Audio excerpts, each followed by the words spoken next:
There is a room that most men spend their lives walking past.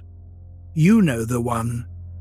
It has no furniture worth speaking of, no screen, no task list, no one waiting for you inside it. It is simply a room where the world goes quiet and you are left with yourself. Most of us develop an instinct against that room early. We are not sure when. There is no single moment we can point to and say, "There, that is when I decided noise was safer than stillness." It just became a habit, a preference, something between comfort and necessity. Blaise Pascal noticed this in the 17th century, in a cold room in Paris, in a body that gave him trouble his whole life. He was born in Clermont-Ferrand, France, in 1623. His mother died when he was 3. His father, Etienne, a local magistrate and amateur mathematician, decided to educate the boy himself. By the time Pascal was 12, he had rediscovered Euclidean geometry on his own, working through the propositions from scratch because no one had told him they were there to be found. By 19, he had built one of the first mechanical calculators in history, a machine of gears and dials that could add and subtract the way a mill grinds wheat, automatically, without thinking. The thinking was Pascal's job. He thought about mathematics. He thought about physics.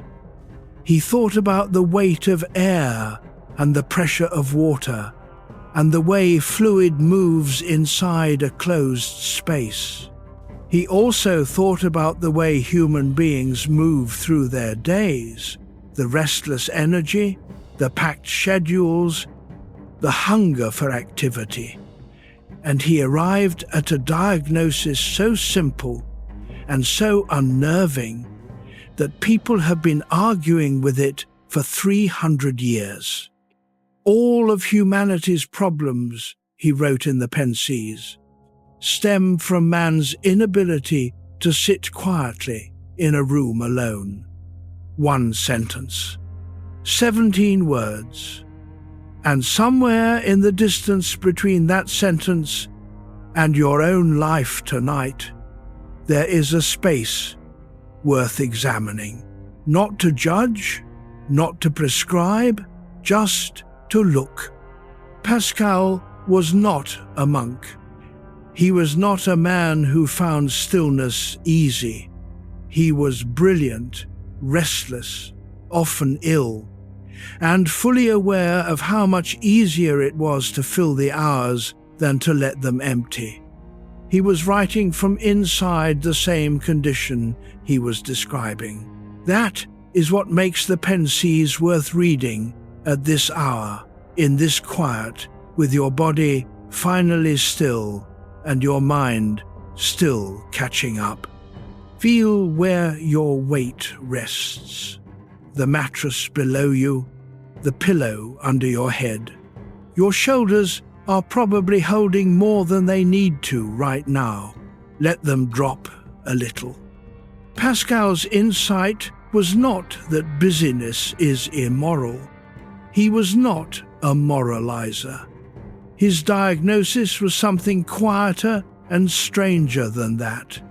A clinical observation about the human animal in its natural habitat.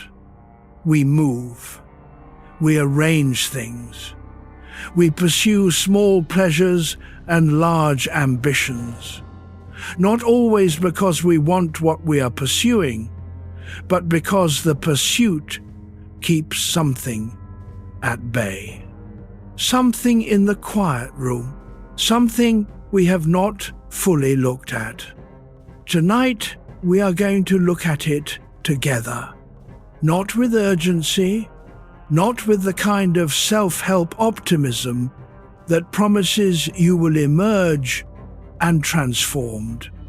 But with the slow, honest attention that Pascal himself practiced in that cold room in Port Royal in the 1660s, a room that was barely warm enough, in a body that kept him awake more nights than he liked, in a mind that could not stop working even when it wanted to. He had 39 years. He used them well and painfully. In those years, he left behind a collection of fragments, not a finished book, but notes and thoughts that amount to one of the most honest accounts of human psychology ever written. We will move through them tonight, slowly, one idea at a time. There is something Pascal found in that quiet room that he never quite recovered from. We will name it before this night is done. Consider a man named Thomas. He is 53 years old. He has a good job, a house he has lived in for 20 years, 2 adult children who call him on Sundays by the external measures, the ones the world uses and the ones he has largely accepted. His life is going well. And yet, on the Tuesday nights when the house is empty and the television holds nothing and the phone has been checked and there is genuinely nothing left to do, he feels something he has never been able to name precisely. Not unhappiness, not grief. Something closer to a low-pressure system, a diffuse unease that has no clear object and no clear remedy. He has developed strategies for these evenings. The project he picks up, the documentary he did not quite finish, the email that could wait but becomes urgent at 9 p.m. These strategies work. The evening passes. He goes to bed and sleeps and wakes, and the Tuesday feeling is gone, replaced by the momentum of Wednesday. But it comes back the next Tuesday. Pascal would have recognized Thomas immediately. He was describing Thomas in the 17th century, which means Thomas is not a product of his particular era or his particular temperament. Thomas is the human animal in its natural habitat, doing what the human animal does when the distractions run out. What Thomas has not yet tried is staying in the room. For now, the room is here. You are in it. And the silence for once is not something to escape. Let it be here. Chapter 2. Pascal and the Restless Mind. Pascal's mind did not rest easily. This is worth knowing before we go any further, because it changes the texture of everything he wrote. The Pensies were not written by a placid man in a warm library with good health and plenty of time. They were written by someone who understood restlessness from the inside, who experienced it in his nerves, in his sleep, in the constant low hum of intelligence that would not stop generating questions. He was converted to what historians call his second conversion in 1654, a night in November when, alone in his room, he experienced something he described afterward in a fragment that he sewed into the lining of his coat and carried with him until he died. Scholars call it the memorial. It is not a philosophical argument. It is more like a cry from the center of a person who has encountered something too large for ordinary language. He was 31 years old. For 8 years after that night, he lived a life of unusual austerity at Port Royal, the Jansenist monastery outside Paris. He gave away much of his money. He wore an iron belt with sharp points as a physical reminder of the body's fragility. He worked on the pensies in the hours his health allowed. The book was never finished. He died in 1662 at 39 from what historians believe was a combination of stomach cancer and tubercular meningitis. The fragments that survived were collected by his family and published 8 years after his death. What Pascal left behind is not a system. It is something harder to categorize, a series of observations about what it feels like to be human, delivered without the comfort of a tidy conclusion. And almost everything he observed came back to the same territory. The difficulty of being alone with yourself, the restlessness, the reaching for noise and stimulation, the strange human talent for keeping busy in ways that have nothing to do with what actually matters. There are two kinds of rest that Pascal touched on in his private writing. Rest of the body, which sleep provides, and which you are moving toward right now, and rest of the self, which is something different and considerably rarer. The body goes still. The self rarely does. Even in sleep, the mind keeps working, processing, rehearsing. We will come back to the second kind of rest before this night is done. Seneca, writing in Rome 16 centuries before Pascal, made a similar observation. He was one of the wealthiest men in the empire and spent his evenings writing letters to his friend Lucilius, a correspondence that reads like a conversation across the centuries. In those letters, he described the strange phenomenon of men who are never free, even when they have nothing to do. They arrange their leisure, they plan their relaxation, they schedule their quiet, and then sit in it, feeling anxious. Pascal and Seneca had never read each other. They arrived at the same shore from different directions. This is worth noting because it suggests they were not describing a historical problem or a cultural one. They were describing something in the structure of the human mind itself, something that appears wherever you find a thinking creature with enough time to notice its own thoughts. You have enough time right now. Your breath is slower than it was when you first lay down. Notice that. The room is the same room. The night is the same night. But something in you is already beginning to loosen. That loosening is not sleep yet.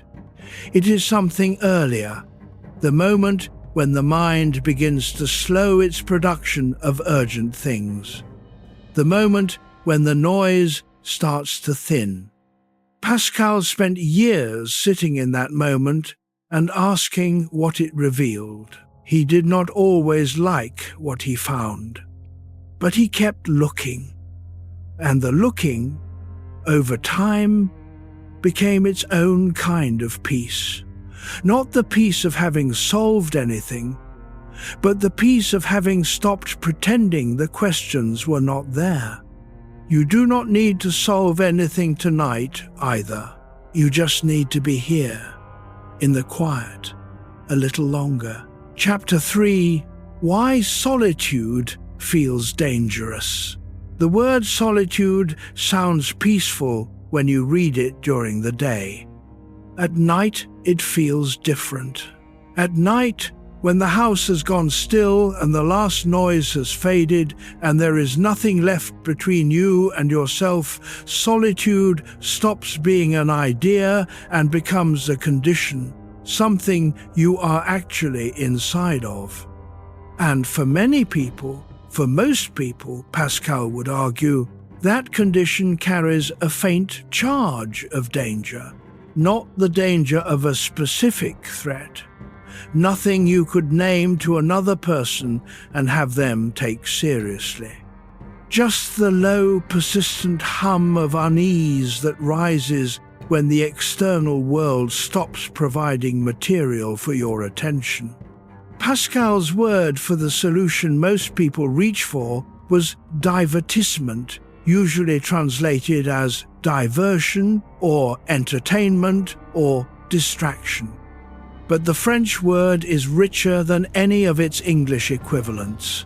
It carries the sense of being turned aside, diverted from something, redirected away from a path you had been on.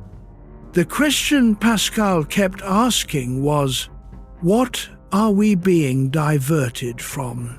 He was not naive enough to believe people consciously chose busyness as an escape.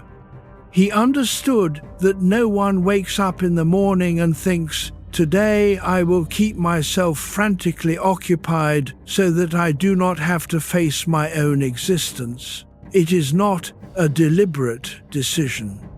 It is more like breathing, something the organism does automatically without consultation.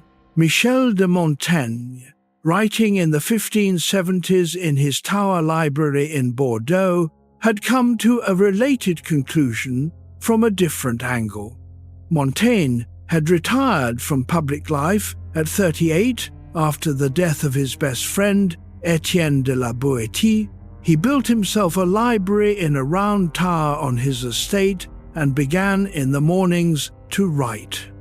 Not about the world, about himself. What he found when he sat alone and turned his attention inward was not order, not the tidy architecture of a coherent self. What he found was flux and contradiction and a mind that changed its opinion between breakfast and lunch. He found it fascinating rather than troubling, but he was temperamentally unusual. Pascal found the same flux and did not find it fascinating. He found it vertiginous. To sit alone with your own mind and observe its motion, the way it generates anxieties unprovoked, the way it replays old conversations, the way it manufactures future disasters with elaborate detail, is to encounter something that does not behave the way we imagine a rational faculty should behave. The mind, left alone in a quiet room, reveals itself. And what it reveals is not always comfortable. There is something Pascal discovered in that cold room in Port Royal that he never quite recovered from. We will name it before this night is done. But not yet. First, we need to understand what he observed when solitude finally stopped being optional. He was ill much of his adult life. He suffered from severe headaches, digestive problems, and chronic pain that made sleep difficult and concentration painful. So the question of what to do with yourself in a quiet room was not theoretical for him, it was nightly. He could not always run from the silence. The silence found him. And in the silence, without the props of activity and social engagement and intellectual performance, what remained? A human being. Specifically, a frightened, finite, brilliant, mortal human being who did not know why the universe existed or whether any of it meant anything. That is an uncomfortable thing to be alone with. Let your jaw soften for a moment. The question is not yours to solve tonight. Kierkegaard, writing in Copenhagen in the 1840s, described anxiety as the dizziness of freedom. That image is exact, the sensation not of falling, but of standing at the edge of something open and vast, and knowing that you could choose in any direction. Anxiety is not the fear of a specific thing. It is the fear of possibility itself. Solitude opens that possibility. That is why it feels dangerous. That is also why, eventually, it becomes necessary. Chapter 4: The Room You Cannot Escape. There is a version of Pascal's quiet room that moves with you. You already know this. You have felt it in a hotel room in an unfamiliar city, lying awake with the air conditioning humming and the street noise coming through the curtains. You have felt it on a long flight when the film ended and the cabin went dark and there was nothing left but the engine noise and your own thoughts. You have felt it on a Sunday afternoon when the calendar was empty and the feeling was not freedom but a kind of mild dread you did not want to examine too closely. The room is not a place. It is a condition. Pascal named it directly in the Pensées: the human inability to remain quietly in a room. But the full force of his observation is this: the room we cannot remain in is not a physical space.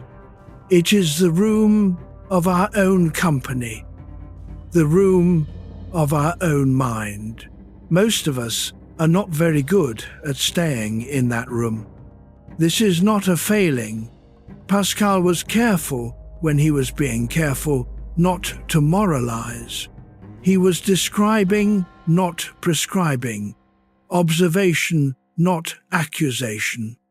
He noted the pattern the way a physician notes a symptom, with interest rather than judgment. The pattern is this: left to ourselves, without the organizing structure of work or social obligation or entertainment, the human mind begins to generate its own weather, and the weather is rarely pleasant. It brings up old grievances, conversations from years ago that still feel unresolved. It produces calculations of what was lost and what might have been different. It rehearses future arguments with people who do not know they are being argued with. Dostoevsky understood this pattern intimately. He had stood before a firing squad in December 1849 inches, St. Petersburg, and survived only because the commutation of his sentence arrived at the last possible moment. He spent 4 years in a Siberian labor camp, and when he emerged, he wrote with the authority of someone who had been forced into the room Pascal described, not by choice, but by the total removal of all alternatives. In that room, Dostoevsky found that the mind's commentary does not stop when the external world goes quiet. It gets louder. You may have noticed this yourself tonight. The body settles, the mind picks up. The to-do list that feels manageable at 2 in the afternoon becomes something different at 2 in the morning. Not because the items on it have changed, but because the darkness removes the distractions that kept the list from feeling as heavy as it actually is. Pascal would say, now you are in the room. Now you are sitting with what was always there. This is uncomfortable. It is also, he believed, the most important thing a person can do. Not because the discomfort is good for you, in some self-improvement sense. Pascal had no interest in that kind of thinking. But because the room is real, what you encounter in it is real. And a life spent avoiding it is a life spent in a particular kind of flight, busy, productive, perhaps even admired, but always running from something that never goes away. The philosopher William James, writing in Boston 2 centuries after Pascal, described the human capacity for self-deception as one of our most reliable talents. We construct explanations for our behavior that are plausible and internally consistent, and frequently have almost nothing to do with the actual forces driving us. We believe our own stories. We have to. Living inside the truth at full volume is not sustainable. But in the quiet room, the story is thin. Not all at once, not immediately, but over time, in the silence, the narratives we maintain about ourselves begin to show their stitching. Your breath is moving on its own. You do not have to do anything to make that happen. The body is doing its work without consultation. Let your attention rest there for a moment, just on the movement of the breath. The room you cannot escape is also the room that contains you, all of you, not just the parts you present to the world, but the parts you have been carrying quietly for years. Pascal did not find this frightening in the end. He found it necessary. Chapter 5, Distraction as Daily Religion. Consider how you spent the last hour before you came to bed. Perhaps you were scrolling. Perhaps you were watching something, a show, a reel of things that passed before your eyes like weather. Perhaps you were busy with some small task that you told yourself needed doing, though it could easily have waited until morning. This is not an indictment. This is what most people do. Pascal would have done it too, if the 17th century had offered him the tools. He called the activity diversion, and he observed it with the precision of someone who had already caught himself doing it enough times to know it was not accidental. Diversion, in Pascal's sense, is not entertainment. It is not leisure. Those words imply a kind of freedom. You have chosen to relax. Diversion carries a more specific meaning. You have chosen to look away from something. The looking away is the point. The content of the distraction is almost incidental. He wrote in the Pensées about hunting, about how the French nobility of his era would spend their days in the saddle, pursuing animals through forests, returning exhausted at nightfall. And he observed that they would not trade this life for one in which someone simply handed them a hare each morning. The hare is not the point. The chase is. The chase fills the hours. The chase keeps the mind occupied with something external, something moving, something that requires attention. Without the chase, there is the room.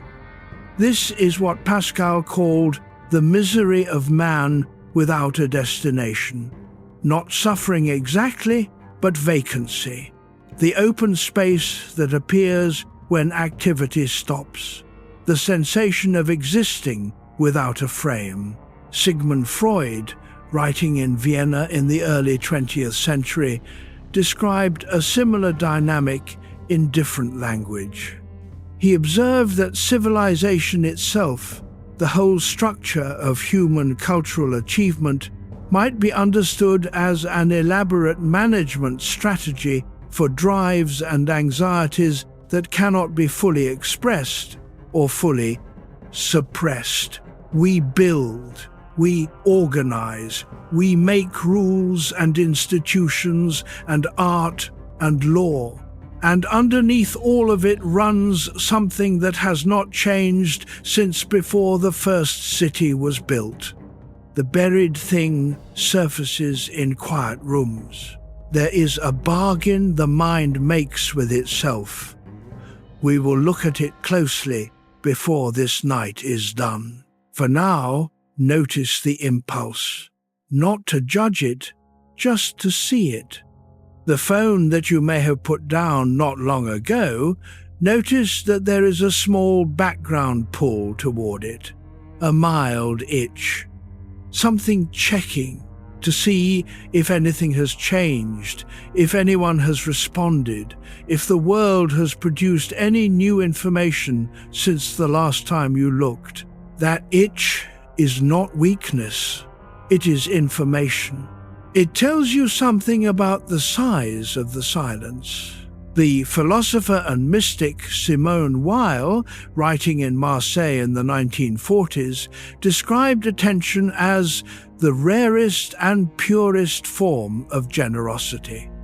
Not just attention given to other people, but attention given to the present moment, to the actual texture of what is happening right now, rather than the edited version your mind generates at a few seconds remove.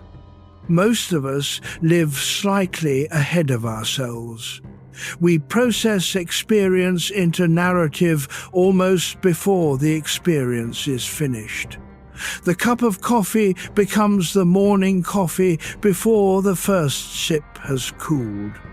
The conversation becomes a story you will tell later, even as it is still happening. In a quiet room, with nothing to process into narrative, the mind slows to the actual speed of things. This is uncomfortable because the actual speed of things is slower than we are used to. Pascal understood this. He had a fast mind in a sick body that sometimes forced him to slow down further than he wanted to. The Pensées emerged partly from that forced reduction of pace. What he found in the reduced pace was not peace initially. It was the unedited human condition, raw, contingent, without the usual softening. But he kept looking. Let your shoulders drop a little. Feel the mattress where your body touches it. Nothing you hear tonight asks anything of you except your presence. Stay a little longer. Chapter 6. What silence reveals first? The first thing silence reveals is noise. Not the noise of the world that is gone now, or nearly gone. The noise of the interior. The low, continuous production of your own mind, running its routines even without input, reviewing, anticipating, commenting, generating small anxieties about things that will almost certainly resolve themselves, producing opinions about events that occurred days ago and have no bearing on tonight. The philosopher Arthur Schopenhauer, writing in Frankfurt in the 1840s, described the intellect as a servant that does not know how to stop working even when the master has retired for the night. The brain keeps processing. The body has gone still. The review continues. Pascal observed this same phenomenon and drew a specific conclusion from it. The noise that emerges in silence is not a malfunction. It is the mind revealing its actual contents. Think of it this way. During the day, the outer world pours stimulus into you at a pace that keeps the inner production from becoming audible. You move from task to task. You respond. You engage. The input and output are roughly balanced. Silence breaks that balance. In silence, the production continues, but the input stops. And what was always there, the background processing, the unresolved loops, the low hum of concern, rises to the surface. What surfaces first, typically, is the practical, the things you did not finish, the email you owe someone, the appointment you forgot to schedule, the small domestic obligation that passed through your mind 3 times today and got deferred each time. This is the mind being efficient, actually. It is filing the loose ends. Let it file. You do not need to engage with the list. You do not need to solve any of it tonight. The items will still exist in the morning. You can address them then. What Pascal was interested in was what happens after the practical noise quiets, after the to-do list has run its course, after the daily review is complete. What remains? He found that what remained was something harder to categorize, not specific worries, but a more general unease, not identifiable concerns, but a kind of free-floating attention with nowhere comfortable to land. This is what he called misery in the old sense of the word, which is not quite sadness and not quite suffering, but something closer to the raw awareness of one's own contingency. The sense of being a small, finite creature in a vast, indifferent cosmos. The sense of time passing. The sense of one's own inevitable ending. This is not depression. This is clarity. Thich Nhat Hanh, the Vietnamese Zen teacher who spent decades in exile in France, used to say that the present moment is the only moment available to us, not as a comfort, but as a fact. Everything else, memory and anticipation and regret and hope, lives in a time that is either gone or not yet here. The present moment, held without embellishment, is simply this: you breathing in a quiet room, alive. That is a great deal. It is also, at this hour, a great deal to hold. What silence reveals first is the noise. Then, when the noise settles, it reveals the bedrock. The actual ground of the self, not what you do, not what you have accomplished, not how others see you, but what remains when all of that has been removed. Pascal found this bedrock frightening and magnificent in equal measure.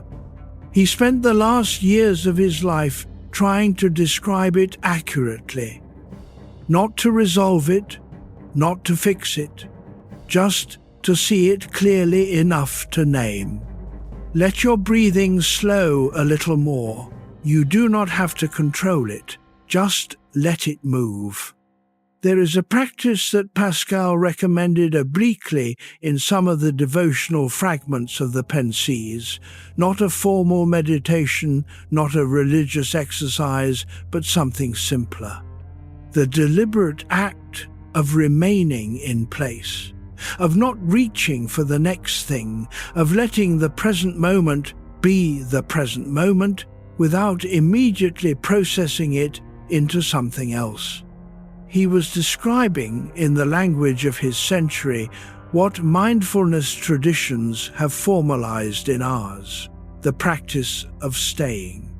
When the silence reveals the bedrock, the usual instinct is to step back from it, to find something to do with the sensation of having arrived at something fundamental, to analyze it, name it, relate it to a framework, turn it into content. The practice is to resist that instinct, to let the bedrock be bedrock without converting it into something else. You have arrived at something tonight. Not a conclusion, not an insight. The simple, undeniable fact of your own presence in this moment, breathing, aware, alive. That fact does not need to be converted into anything. The bedrock is here. You are on it. Most people never stop long enough to feel it. You have stopped. Notice what that feels like. Chapter 7. Anxiety beneath all activity. There is a word in Pascal's vocabulary that recurs throughout the Pensées like a ground note beneath a melody. The word is inquietude, restlessness, unease, a state of not being settled. He did not invent it. Augustine of Hippo, writing in North Africa in the early 5th century, had used the same note to open his Confessions, "Our heart is restless until it rests in thee." Pascal knew Augustine. He had read him closely. But where Augustine's restlessness had a clear address, a destination it was moving toward, Pascal's inquiry was more open-ended. He observed the restlessness without insisting on a cure.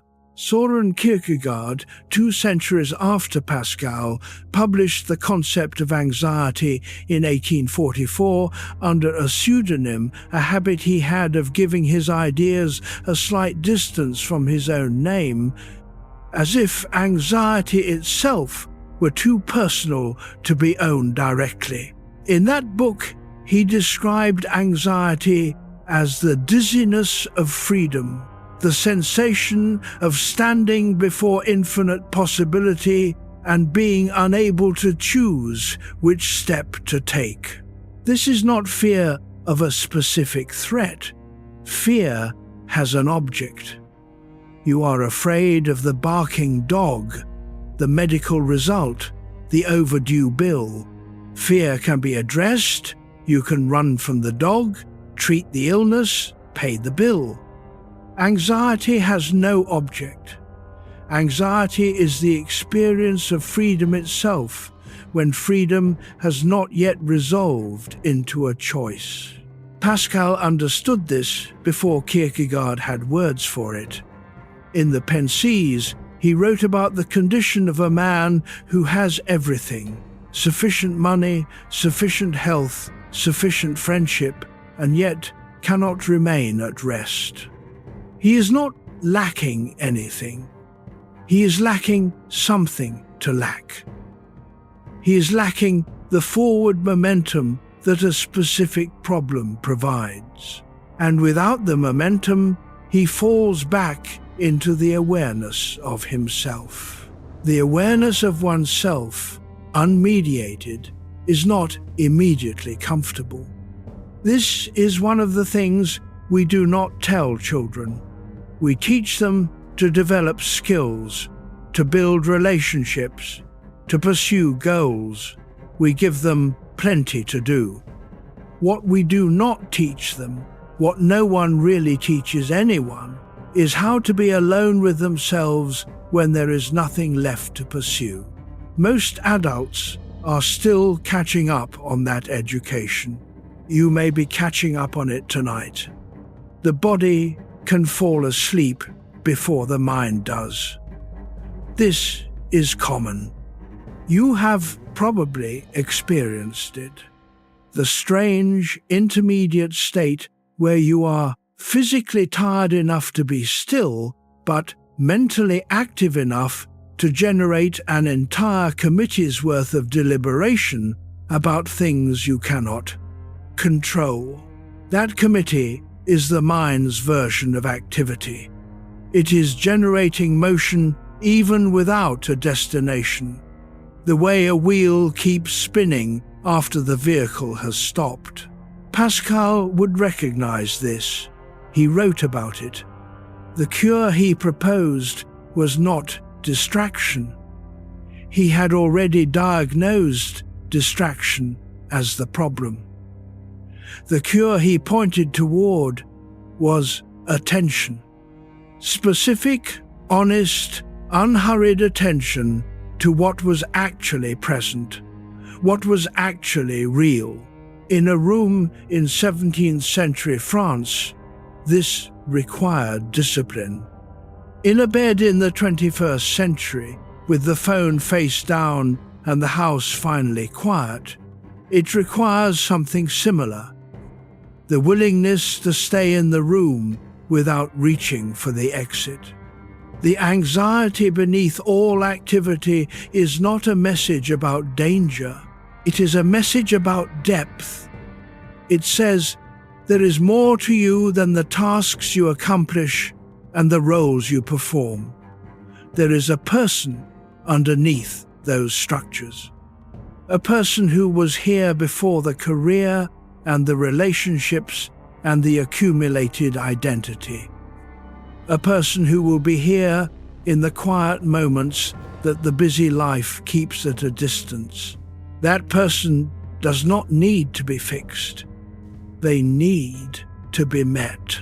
There is a distinction here that most therapeutic language blurs.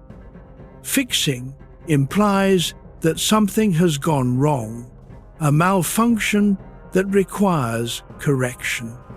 Meeting implies recognition, the act of acknowledging that something is present, that it exists, that it has been there all along. The anxiety beneath all activity in Pascal's reading is not a malfunction. It is a signal. And signals do not need to be fixed. They need to be received. Thich Nhat Hanh wrote about the practice of recognizing rather than suppressing difficult emotions. He used the image of a mother holding a crying infant, not solving the crying, not eliminating its cause, but simply holding it with steadiness and warmth. The holding is itself the medicine, not because it explains anything, because it makes the presence of the difficulty bearable. The anxiety you carry is not foreign to you. It is part of the same consciousness that appreciates beauty, that loves the people you love, that knows what matters even when the knowing is inconvenient. Hold it the way you would hold something that has been frightened, with steadiness, with warmth. Let your weight settle into the mattress. Let your hands rest where they are. The restlessness is real. But so is this, the room, the dark, the breath, the fact of your own presence. Anxiety cannot take that from you. Chapter 8, The Need to Keep Moving. Pascal made a list. Not the kind of list you make before a trip or a difficult conversation. He made a list of what men pursue, why they take on projects they do not need, why they fill their calendars beyond what any reasonable person requires, why they prefer 10 mediocre things to do over 3 meaningful ones. He was not mocking them. He was trying to understand a pattern he saw clearly in others and, being honest, saw clearly in himself. The conclusion he reached was this: the pursuit is not about the thing being pursued. A man takes a new contract not because the work will satisfy him, but because the working will occupy him. A woman plans an elaborate social event not because she expects it to be transcendent, but because the planning fills the weeks before it. The hunt, the game, the project, the ambition, all of it gives the organism something to move toward. And movement forward is its own relief. This is not cynicism. It is observation. Gottfried Wilhelm Leibniz, Pascal's contemporary and sometime intellectual rival in mathematics, they were aware of each other, though they disagreed on fundamental questions, developed a concept he called the principle of sufficient reason. Nothing happens without a reason. Pascal would have accepted the principle and added a footnote. Many things that appear to have one reason have a second, hidden reason. The second reason is usually about keeping the first reason at bay. The need to keep moving is one of the oldest human strategies.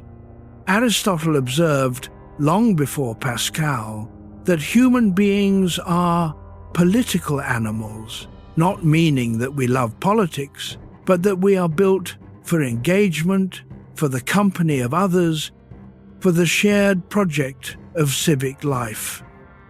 Isolation was, for Aristotle, a condition fit only for gods or beasts, not for ordinary people. Pascal agreed with the observation and worried about what it implied. If the need for engagement is structural, if we are built to move and pursue and be among others, then what happens when the movement stops? What happens in the quiet intervals, the gaps between tasks, the Saturday mornings with nothing scheduled? Something rises. Pascal's word for what rises was, again, misère, the raw awareness of the self in its full contingency. Not depression, not despair, just the unmediated experience of being a finite creature who thinks and feels and has no guarantee of anything. Most of us have developed a sophisticated early warning system for this experience. The moment we sense the misery rising, we reach for something: the phone, the snack, the next episode, the new project. The small task that could wait until morning but somehow needs doing right now, the reaching is so fast, so automatic, that we often do not see it as a response to anything. We think we are just doing the next thing. We do not notice we are doing the next thing specifically because the alternative was arriving. Marcus Aurelius, writing his journal at the edge of the Roman Empire in the 170s AD, recommended the practice of asking oneself, what is this action actually for? Not what is its surface purpose, that is usually obvious, but what is its deeper function in the economy of the day? Most of the time the answer is useful and untroubling. But occasionally, not always, just occasionally, the answer is, I am doing this because I was about to stop, and stopping felt like too much. That is worth knowing. You have stopped now. Nothing is asking for your attention except the quiet. And the quiet, whatever it reveals, will not hurt you. It may surprise you. It may bring up things you have been carrying without quite acknowledging. But the room itself is not dangerous. Pascal sat in rooms like this. He was not always at peace, not immediately, but he was present. That is enough for now. Chapter 9: Why the Mind Fears Stillness. The mind has a theory about what silence means. The theory is not always accurate, but the mind holds it with some conviction, particularly at night when the defenses are down and the rational editing function has begun to sleep, even as the rest of you cannot. The theory goes something like this: activity is evidence of safety. If things are moving, if plans are being made and tasks are being completed and the machine of daily life is running, then the underlying situation is under control. The movement is the signal that everything is holding together.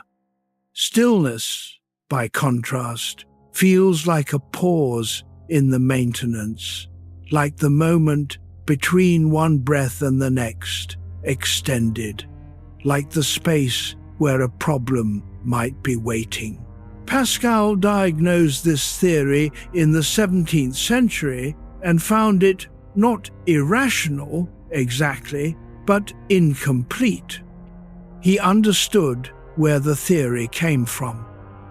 For most of human history, stillness carried genuine risk. The predator moved when you were still. The illness took hold in the nights when you were weakest. The body's old brain, the part that predates language and philosophy and the entire project of civilization, learned early to associate movement with survival. But we are not in danger now. This is what the old brain has trouble believing.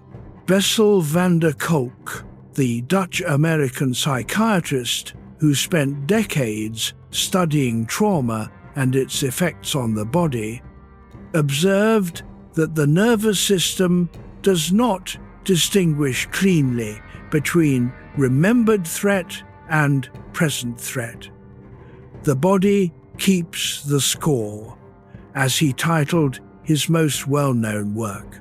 What was frightening in the past leaves a residue in the body, a tendency toward vigilance, a low readiness for danger, a preference for movement over stillness. Not everyone who lies awake at night has experienced significant trauma, but nearly everyone has experienced enough accumulated stress, enough days of too much to manage, enough moments of feeling overwhelmed, enough years of being responsible for things that were genuinely difficult to carry some version of that vigilance. The quiet room activates it.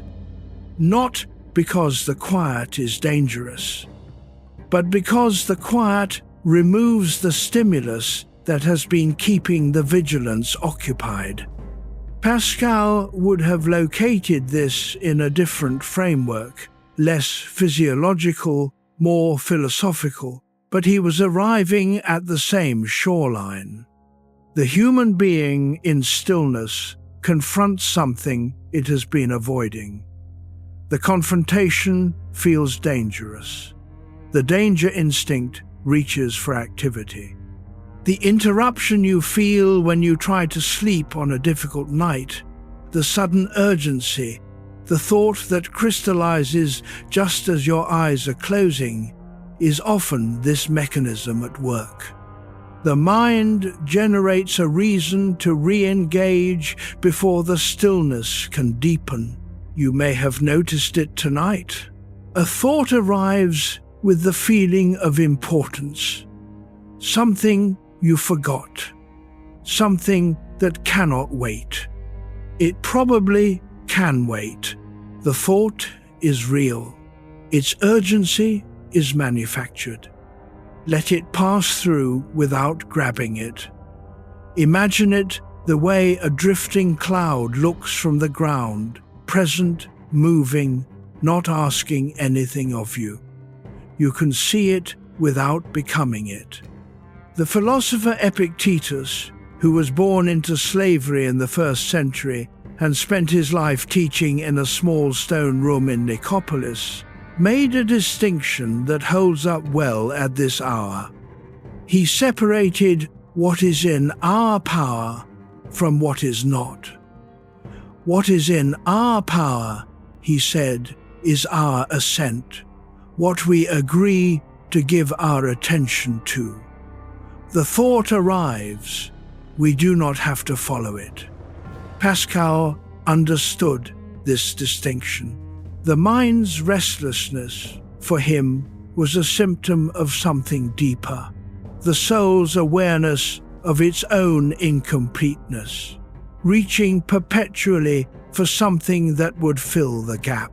What fills it is not another task, not another thought, something quieter. Let your breath find its own rhythm, not slower or deeper than it wants to be, just its own. The mind that fears stillness has always feared the wrong thing. The stillness is where the rest lives. Chapter 10. Overthinking in the quiet hours. There is a particular kind of thinking that only happens at night. It is not the same as daytime thinking. Daytime thinking moves forward, it problem solves, it plans, it navigates, it has objectives. Even when it circles with purpose. Nighttime thinking is something else. It revisits, it replays, it asks questions that do not have answers, and then asks them again. It builds cases for positions no one is arguing against, and argues against positions no one is defending. Ethan Kross, the American psychologist who has spent his career studying internal self-talk, describes this phenomenon as chatter, the voice in the head that runs commentary on your experience, often with more drama and less accuracy than the experience warrants. Chatter is not thinking about your situation. Chatter is the loop you get stuck in when thinking fails to resolve. Pascal would have recognized the description without the clinical language. In the Pensées, he wrote about the human capacity for self-generated misery, the mind's ability to produce suffering from material that is not objectively suffering. A slight from someone who probably did not intend it, an outcome that was not ideal but was not catastrophic, a future possibility that has not occurred and may never occur.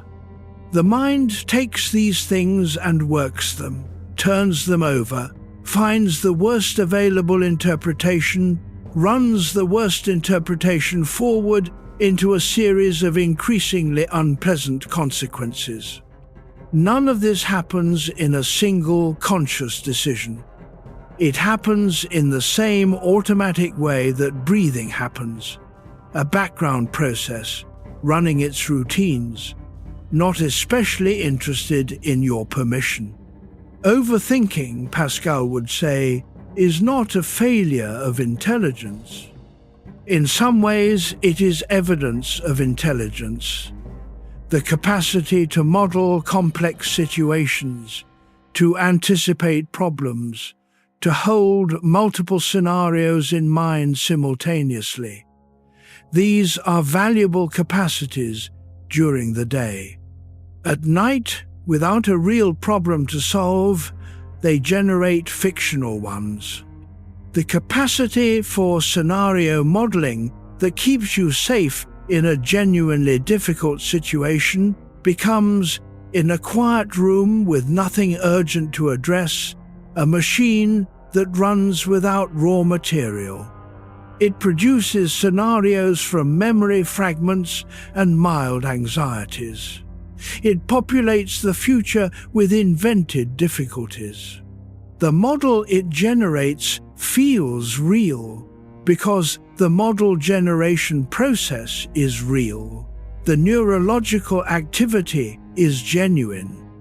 The emotional response to the invented future is physiologically identical to the emotional response to an actual threat. The body does not know the difference. This is why the anxious thought at night, the financial worry, the relationship concern, the health question feels immediate and important in a way that it often does not feel during the day. The body has entered its rest protocols. The nervous system is lowering its defenses, and the thinking mind, finding itself slightly less controlled than usual, runs harder. Carl Jung, in his long clinical practice in Zurich, observed that what the conscious mind keeps at a manageable distance during the day tends to visit in the night hours, in dreams, in the half-sleep of early morning in the Insomniac's Review. He called it the return of the repressed, not in the sense of trauma exactly, but in the more general sense of whatever was too large or too inconvenient to fully process during the day. The mind at night is completing unfinished business. Much of that business is genuine and important. Some of it is invented. The difficulty is that in the night hours, the sorting mechanism, the part that distinguishes real concern from manufactured anxiety, is running at reduced capacity. Pascal's prescription was not to think harder, it was not to think better, it was to sit with the thinking and let it settle, not by force, by patience. The mind, given enough time and enough quiet, begins to find its own flaw. The spiraling slows. The scenarios exhaust themselves. What remains when the chatter dies down is something simpler, the actual fact of the present moment, which is usually less dramatic than the mind's version of it. Let your hands rest where they are. Feel the weight of your arms. The thinking is real. But you are more than the thinking. The room is quiet. The thinking will slow. Give it time. There is a particular kind of man, and Pascal was thinking of this kind of man because he was this kind of man, who lies awake with his own intelligence as company and finds the company exhausting. The intelligence does not stop generating material. It does not have an off switch. It produces observations about the observations, meta-commentary about the commentary, a running analysis of the running analysis. Richard, who is 58 and spent his career as an engineer, knows this from the inside. His mind is exceptional at finding patterns and errors. It has served him well for 30 years. And it does not stop at bedtime. At 11 p.m. it applies itself to the pattern in the argument he had with his wife last month, to the error in the way he handled his son's phone call, to the pattern in his own behavior across decades that he has not yet found a name for. The intelligence is loyal. It continues its function. It does not know that the function is not currently required. What would help Richard is not a quieter mind. It is the recognition that the mind's loyalty at this hour is misdirected. The brilliant pattern finder can be redirected, not switched off, not suppressed, but gently pointed at something it cannot analyze. The simple fact of breath moving, body resting, night holding. The mind cannot analyze its way into that fact. It can only be present to it. Be present to it. Give it time. Chapter 11, Pascal on Human Diversion. Pascal spent more time on the subject of diversion than on almost any other topic in the Pensées. This is worth noting because the Pensées covered a great deal of ground: mathematics, theology, the nature of faith, the structure of the cosmos, the inadequacy of reason, the reliability of the heart. Pascal was not a narrow thinker. He ranged across the full territory of human inquiry, and yet diversion. He kept coming back to it. He described it in the Pensées with this precision. Kings surround themselves with people and pleasure, not because it makes them happy, but because being left alone in a room with their own thoughts is something they find unbearable. The crown, the court, the ceremony, the constant business of governing, all of it is, in some portion, a management strategy for the terror of solitude. And if that is true for kings, if the most powerful person in the realm cannot bear a quiet morning, then what does that tell us about the condition itself? It tells us it is not a class problem, not a status problem, not something that wealth or power or achievement resolves. Heidegger, the German philosopher writing in the 1920s, described a condition he called angst, not a fear of any specific thing, but an anxiety about the nature of existence itself. The anxiety of being placed into the world without having asked for it, without a clear explanation of what it means, without a guarantee of how it ends. He thought this angst was not a neurotic symptom, but an honest response to the human situation. Pascal, 3 centuries earlier, had felt the same wind and called it by a different name. The machinery of distraction, Pascal observed, is remarkably sophisticated. It is not merely crude entertainment, though entertainment plays its role. It includes ambition, it includes art, it includes intellectual inquiry. Even philosophy, even the pensives themselves perhaps, can function as a form of diversion, a way of thinking about the problem of distraction rather than sitting in the silence that diversion prevents. Pascal noticed this about his own work. The self-awareness is one of the things that makes him unusual. He was not above the condition he was describing. He was inside it, like everyone else, reaching for the pen when the silence became too loud. What distinguishes his response is that he kept noticing the reaching. He documented it. He turned the awareness of his own avoidance into material for his investigation of avoidance. This is a different kind of distraction, a diversion that circles back and examines itself rather than simply running in the available direction. The philosopher Montaigne, in his tower in Bordeaux, practiced something similar. He spent years writing about the wanderings of his own mind, its contradictions, its appetites, its changes of opinion between the morning and the evening. What emerged was not a philosophy of the self, but a practice of honest observation. He was not diverting himself from the quiet room. He was building the quiet room inside a different kind of activity. Pascal read Montaigne. He disagreed with him on many things. He thought Montaigne was too comfortable with the human condition, too willing to find it interesting without demanding something more from it. But he recognized the project. There is something you carry that has nothing to do with tonight's worries or this week's problems or the accumulated business of your particular life.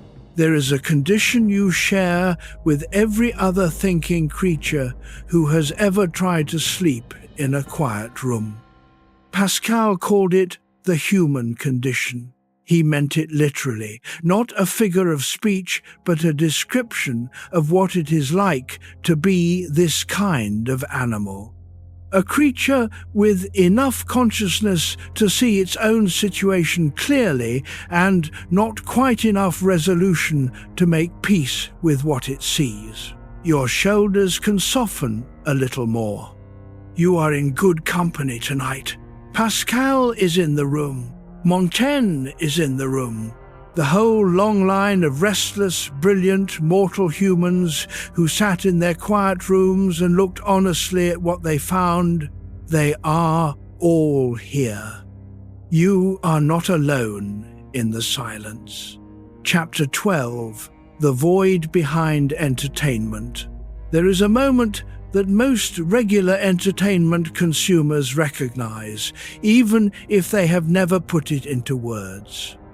It happens at the end of something absorbing, a long series you have been watching for weeks, a novel that occupied you fully, an immersive game that structured your evenings. The thing ends.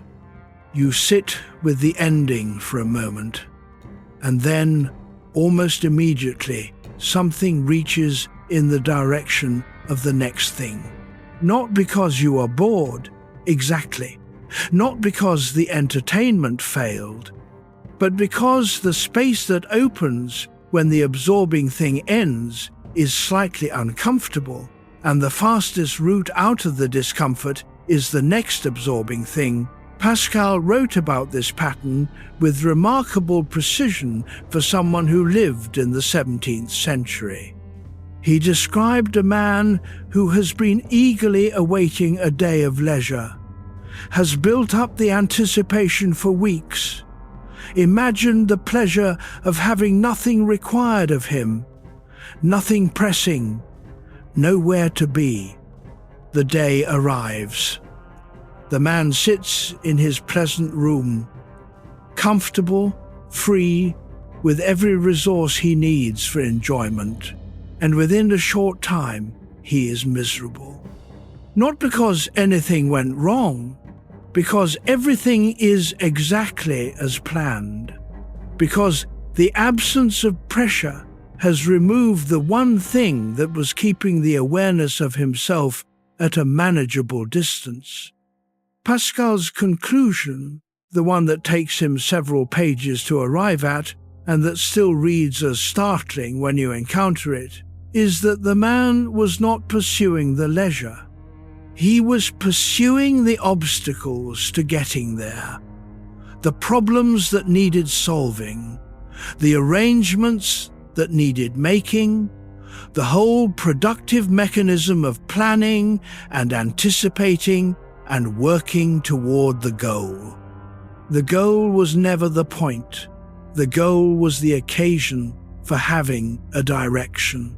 Friedrich Nietzsche, writing in Basel and then in various boarding houses across Switzerland and Italy in the 1880s, described something similar from a different angle.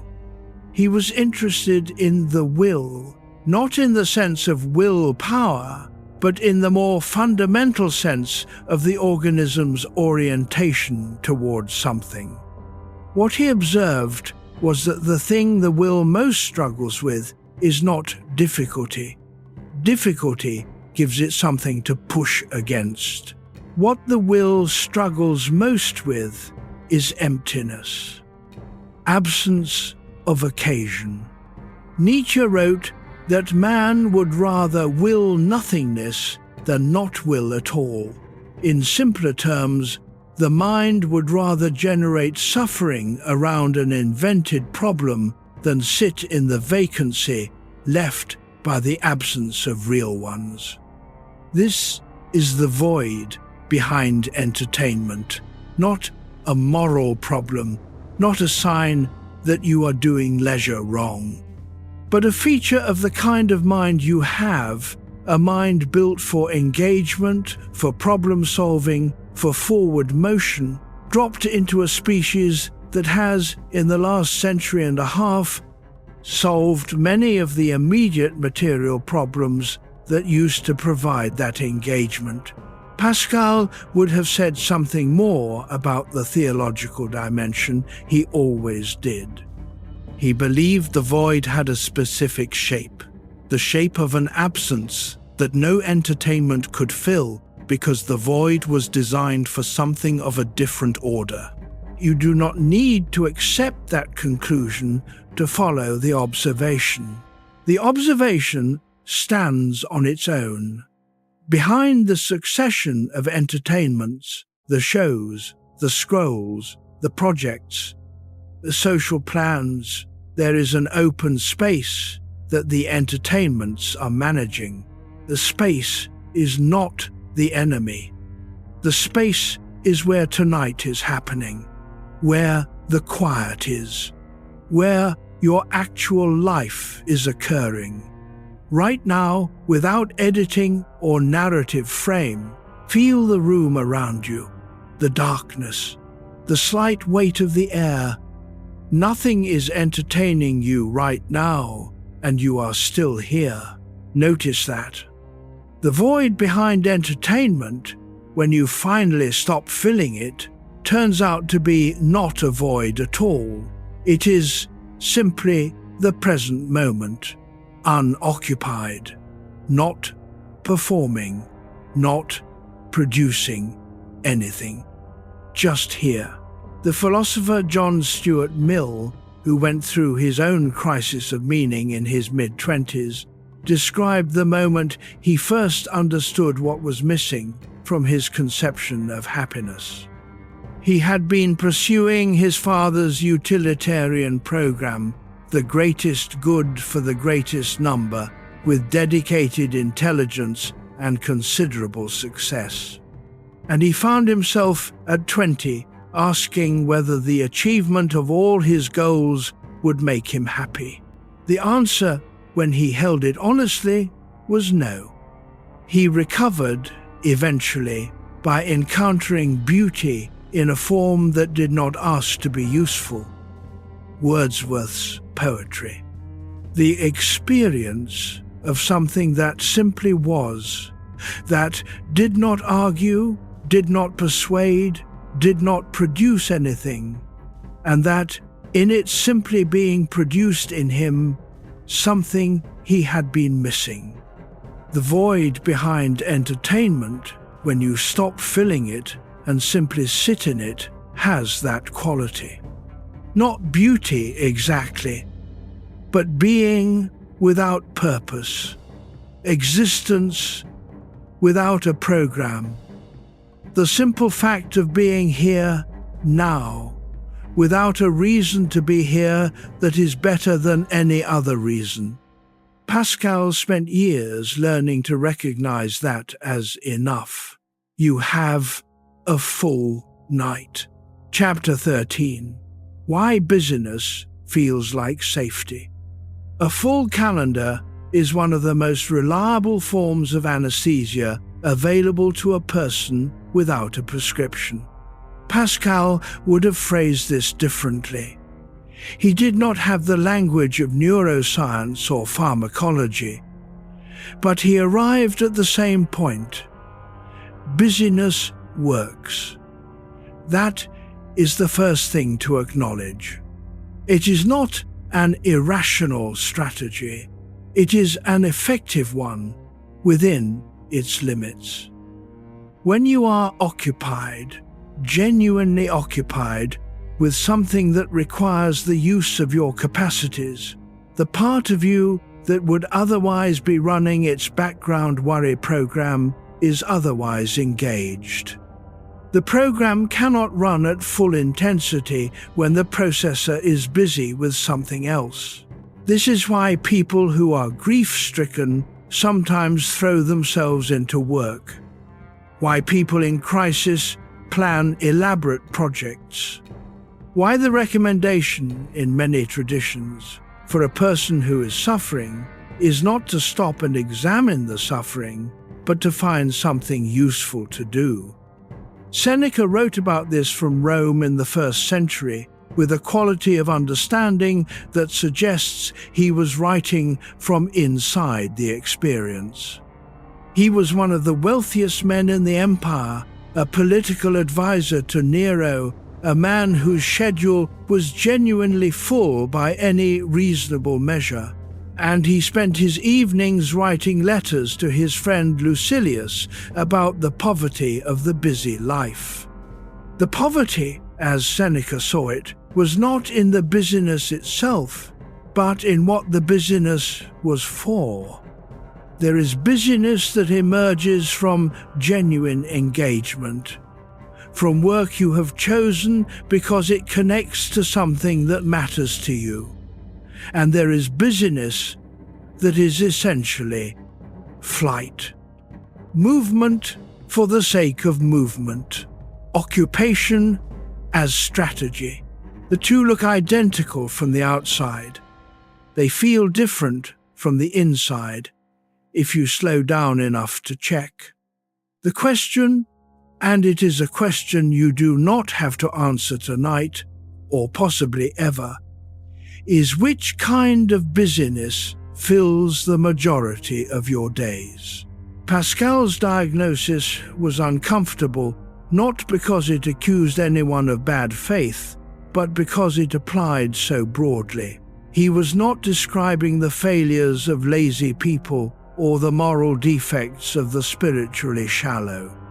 He was describing the default condition of beings with enough consciousness to feel their own finitude, which is all of us. Even the people whose work is meaningful, the doctor, the teacher, the artist, fully in their medium, even they find moments where the work has tipped from engagement into avoidance, where the reason for being in the studio at midnight is not love of the work, but reluctance to face what waits outside it. This is not a condemnation. It is an observation. Viktor Frankl, who survived 4 concentration camps and went on to found logotherapy, a form of psychotherapy centered on the search for meaning, observed that the will to meaning is the primary human motivation, not pleasure, as Freud thought, not power, as Adler thought, meaning. But Frankl also observed that meaning cannot be pursued directly. It arrives as a byproduct of engagement with something outside yourself, a cause, a relationship, a piece of work. It cannot be manufactured in isolation. Busyness, in this framework, is an attempt to create the conditions for meaning to appear. Sometimes it works. Sometimes the activity that occupies you is genuinely connected to what matters, and the meaning arrives, and the busyness becomes purpose. Sometimes it does not. And the busyness continues, and the meaning does not come, and the exhaustion accumulates without the satisfaction that was supposed to accompany it. That exhaustion is its own kind of signal. Let your body rest. Not because resting is a strategy for anything, just because the body has earned it. Your breath is slower than it was when you began. The calendar cannot reach you here. The schedule does not extend into this room, this dark, this moment. You are, for now, between the occupations. What is here, in the interval, is real. Chapter 14, The Soul That Cannot Rest. There is a tiredness that sleep does not touch. You may know it. It is the tiredness that is still present in the morning after a full night's rest. The heaviness that has nothing to do with the body's needs. A kind of fatigue of the self, not the muscles, not the mind exactly, but something underneath. Pascal understood this distinction. He wrote about it in terms of the soul, a word that carries theological freight he was not shy about, and that you can, if you prefer, substitute with a more secular term.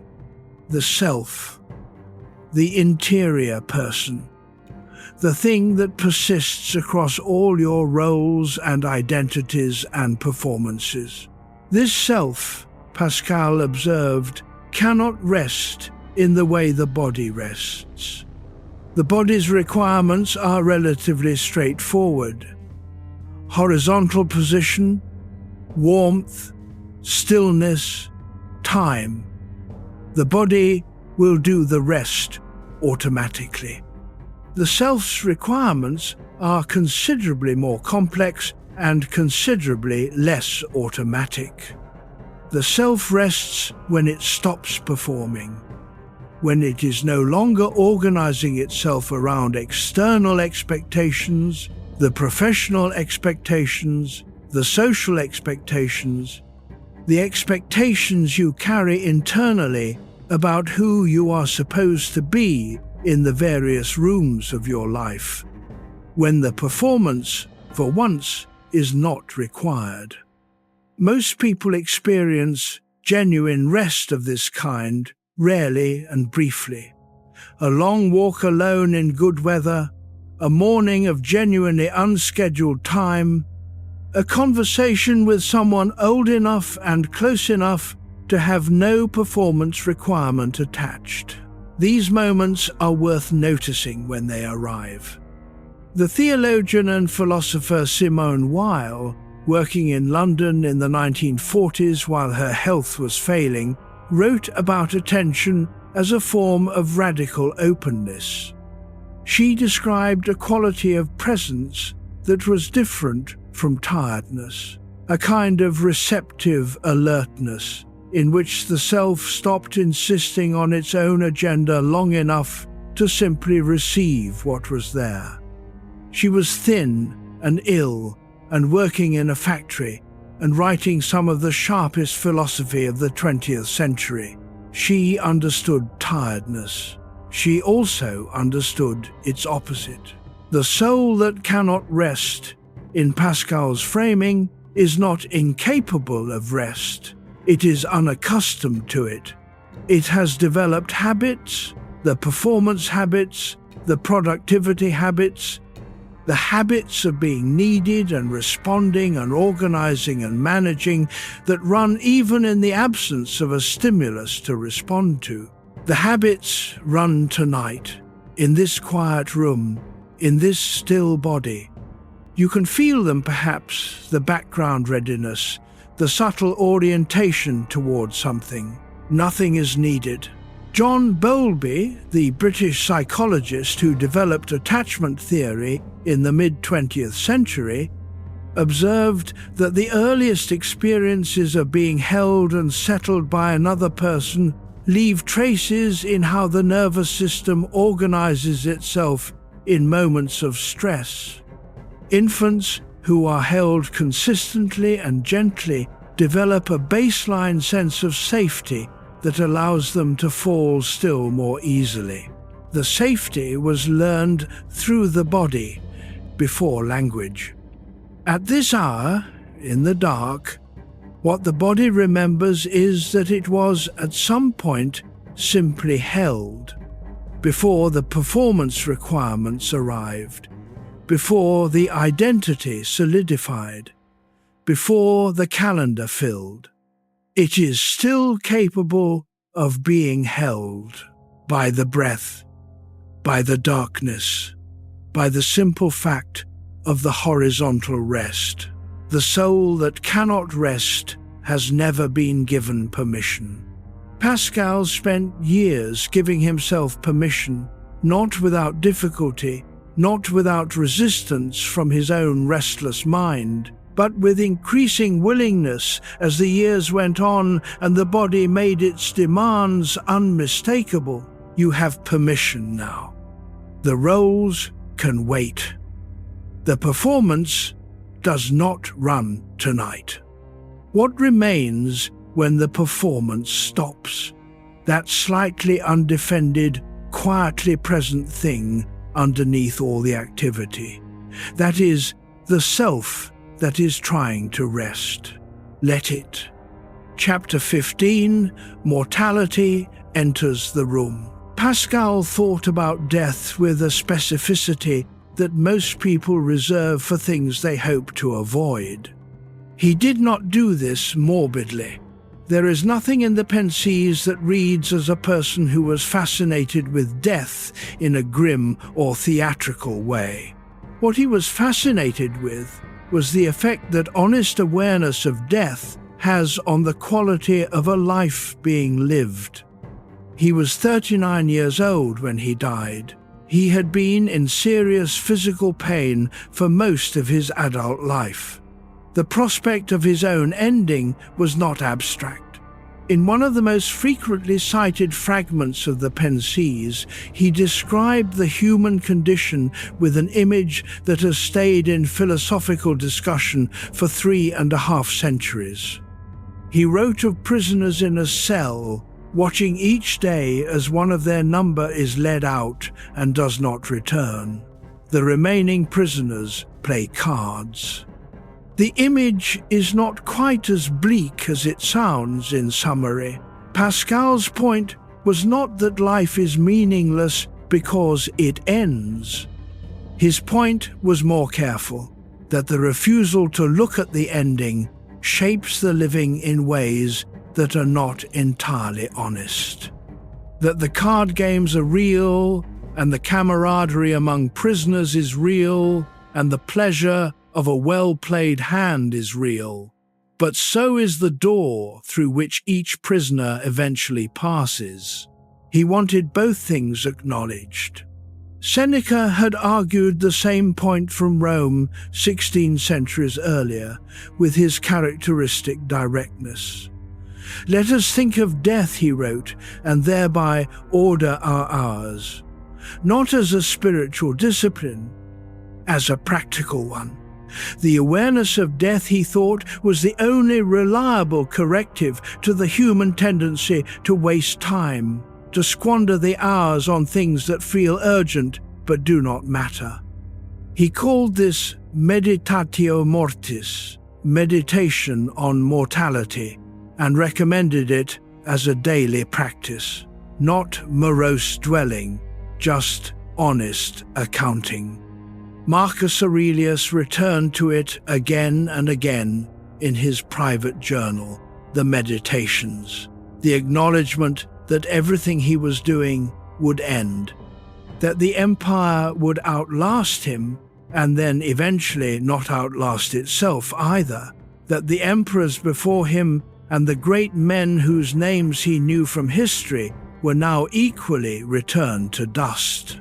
He wrote these things in a military tent at the Danube frontier in 170 AD, ruling the largest empire on earth and still needing to remind himself each morning that the position was temporary. He found this clarifying rather than discouraging. Pascal found it clarifying and frightening in equal measure.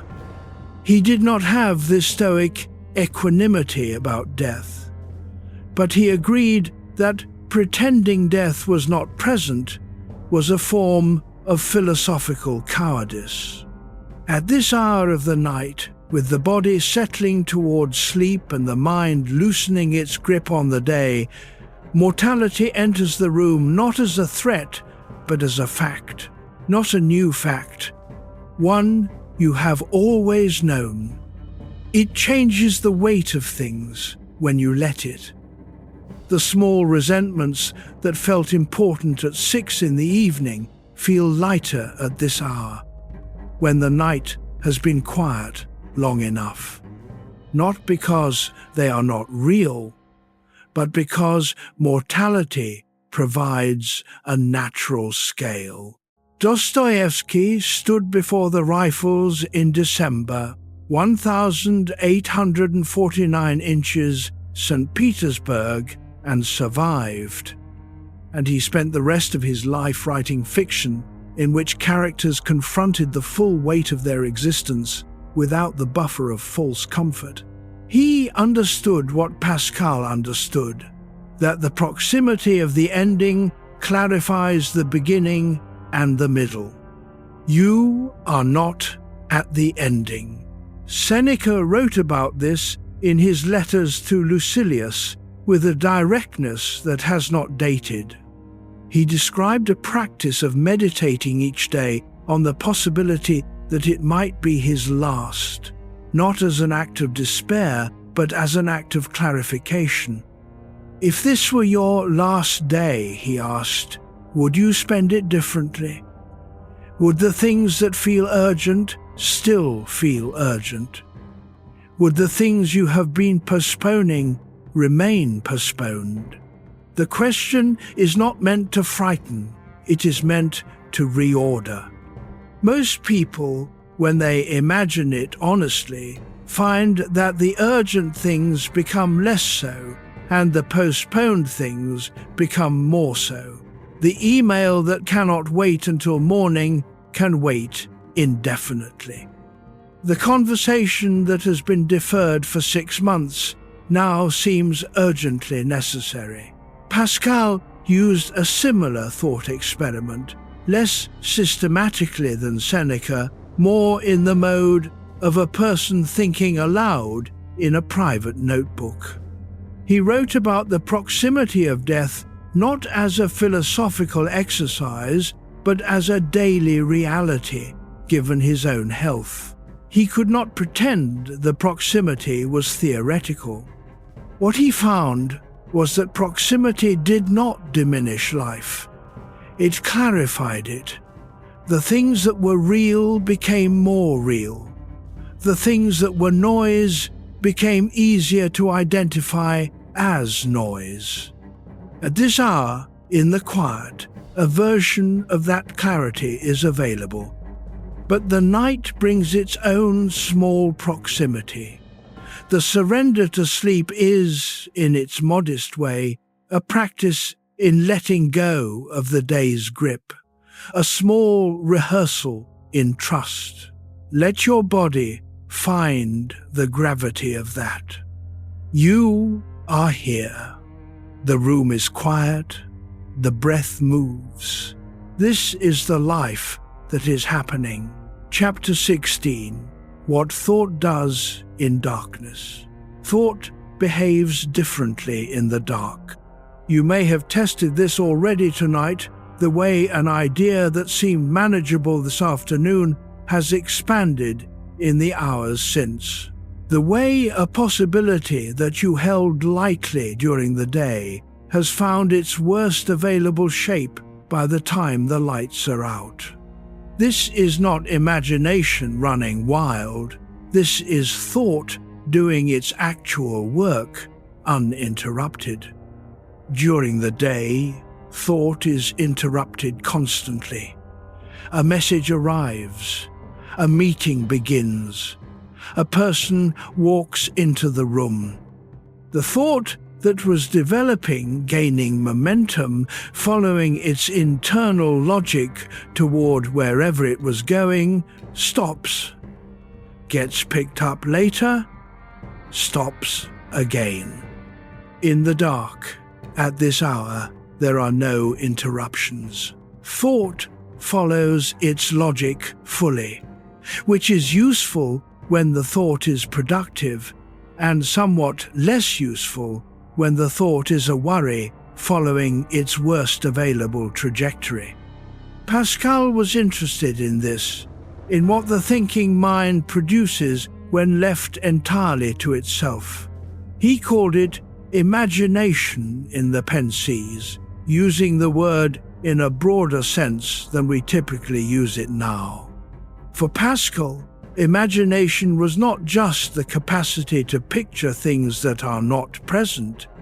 It was the mind's tendency to elaborate, to add to the raw material of experience a layer of interpretation, evaluation, narrative, and emotional coloring that is generated internally rather than received from the world.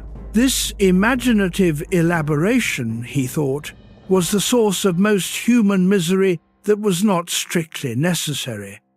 He wrote about the judge who puts on his robes and immediately becomes more imposing, not because he has acquired any new quality, but because the costume has activated the imagination of everyone around him, including himself. He wrote about the philosopher whose wisdom evaporates when a cat is in the room.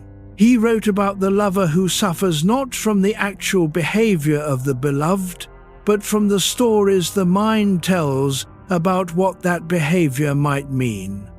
The actual world is manageable. The imagined world, generated from the actual world's raw material, can be anything. Dostoevsky understood this from a literary angle.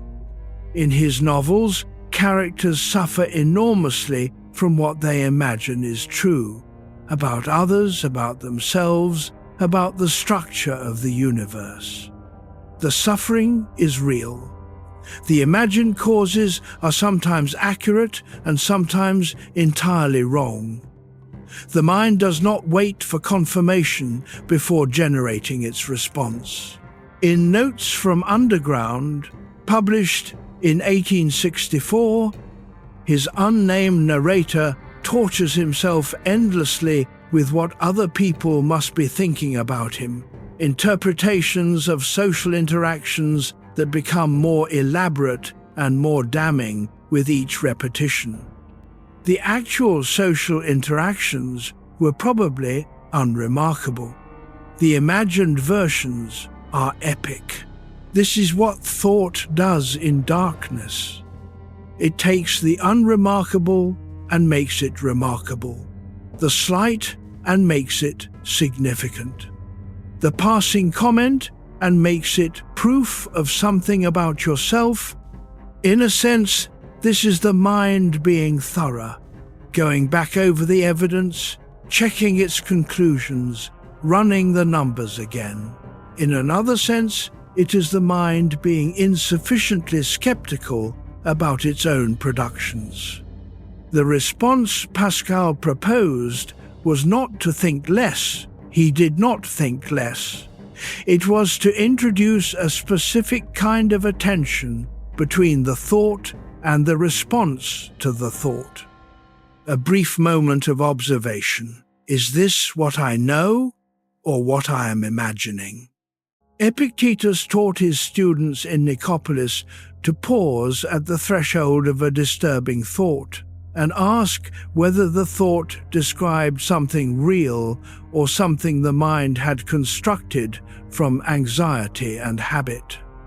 Men are disturbed not by things which happen, he wrote in the Enchiridion, but by the opinions about the things. The question does not always produce a clean answer. But the pause itself is useful. Let your jaw soften. Notice where your shoulders are. The thought that is circulating tonight, whatever it is, contains some portion of real information and some portion of the mind's amplification. You do not have to sort it out right now. Right now, you just need to notice the thought without being pulled fully inside it. You are the one observing, not the thing observed. That distance is enough. Chapter 17. Mental clarity without comfort. There is a kind of seeing that is not comforting. Pascal practiced it. He called it honesty, or he called it reason, or he called it the courage to look at the human condition without the softening that most philosophy adds to the view. He was not interested in making the picture more palatable. He was interested in making it accurate. This is one of the qualities that distinguishes the Pensées from most writing about inner life. Most such writing is ultimately consolatory. It builds toward a reassurance, a framework, a way of understanding your situation that leaves you feeling better than when you started. Pascal does not always do this. He will describe the human condition, the misery, the restlessness, the mortality, the gap between what we want and what we have, and then stop. Not because he has no consolation to offer, but because he thought premature consolation was worse than honest uncertainty. He thought the problem needed to be seen clearly before any solution could be meaningful. This is uncomfortable to read. It is also, in its way, a form of respect. Albert Camus writing in Algiers and Paris in the 1940s, practiced a related discipline. He called it revolt. He asked the fundamental question, given the absurdity of the human situation, given the gap between our hunger for meaning and the universe's silence in response, what is the appropriate response? And refused the available comfort answers. Not faith, not nihilism, not the comfort of pretending the question goes away. What remained for Camus was defiance. The image of Sisyphus, condemned to push the boulder forever, who in the moment of pushing has nonetheless claimed the boulder as his own. One must imagine Sisyphus happy, he wrote in The Myth of Sisyphus, not comfortable. Happy, which is a different thing. Pascal would not have accepted Camus' framing entirely. He thought there was more available than defiance. But he shared the refusal to reach for false comfort. He shared the insistence on seeing clearly before reaching for anything. Mental clarity without comfort is what arrives in a quiet room when you stop performing the emotions you think you should have and simply observe the ones that are actually present. The emotion that is actually present at this hour may not be what you expected. It is often quieter than the daytime performance suggests. The loudness of daytime life, the urgency, the reactivity, the emotional weather of interactions and demands gives way in the night to something simpler and smaller. Sometimes what is actually present is a mild sadness that has been waiting for the noise to stop before it could be felt. Not a dramatic sadness, not a crisis. Just the accumulated weight of time passing and small losses accumulating, and the general sense that life is both more than and less than you had imagined. This is not a problem to be solved. It is a texture, a quality of honest experience. William James, at Harvard in the 1890s, wrote about what he called the varieties of religious experience, the full spectrum of states in which people feel most fully alive, most fully present, most fully themselves. Not all of them were comfortable.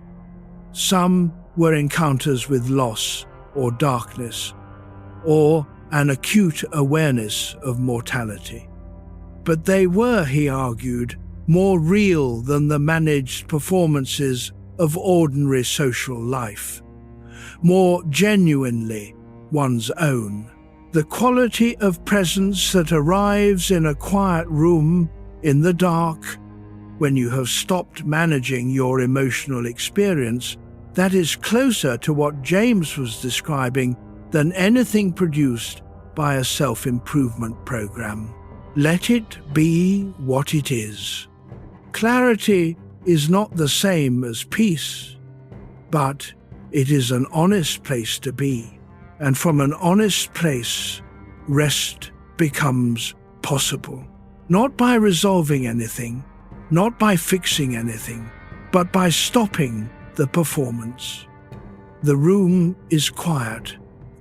Your body is still. Let what is actually here be what is here. Chapter 18. Why Pleasure Cannot Save Us. Pascal watched people pursue pleasure with something close to scientific detachment. He was not puritanical about it, at least not in the early part of his life. He had grown up in Paris, had moved in intellectual and social circles, had known what it was to be brilliant and celebrated and invited to things. He understood the pleasures of good company, good wine, good conversation, and he observed, with the clarity he brought to everything, that they did not hold. This is the specific quality of pleasure that distinguishes it from meaning. Pleasure does not accumulate, Each unit of pleasure must be renewed. The good meal is forgotten by the next morning. The excellent party leaves a gap behind it.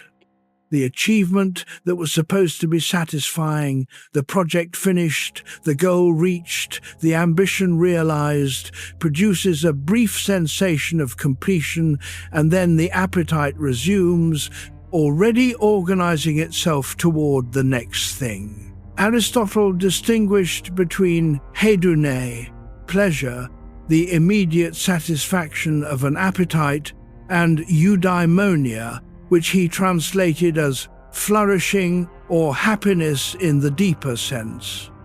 Not the happiness of a good evening, but the happiness of a life going well in a fundamental way. The two are not opposed, but they are not the same. Pascal was working in a similar distinction. Pleasure was real, he acknowledged.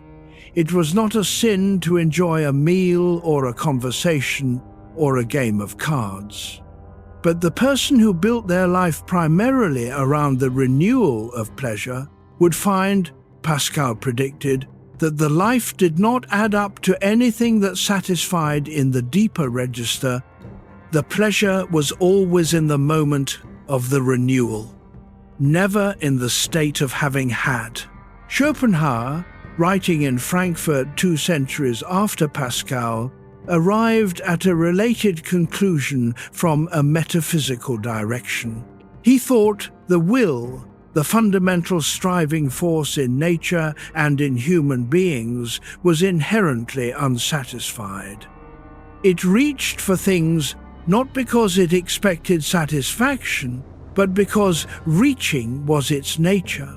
Satisfaction, when it arrived, was brief, a momentary cessation of striving before the striving resumed. He thought this was a feature of existence rather than a problem with a solution. Pascal thought it was a feature that pointed toward something outside the system. But here, stripped of the theological conclusion, the observation holds regardless of what you believe. Pleasure is real and insufficient.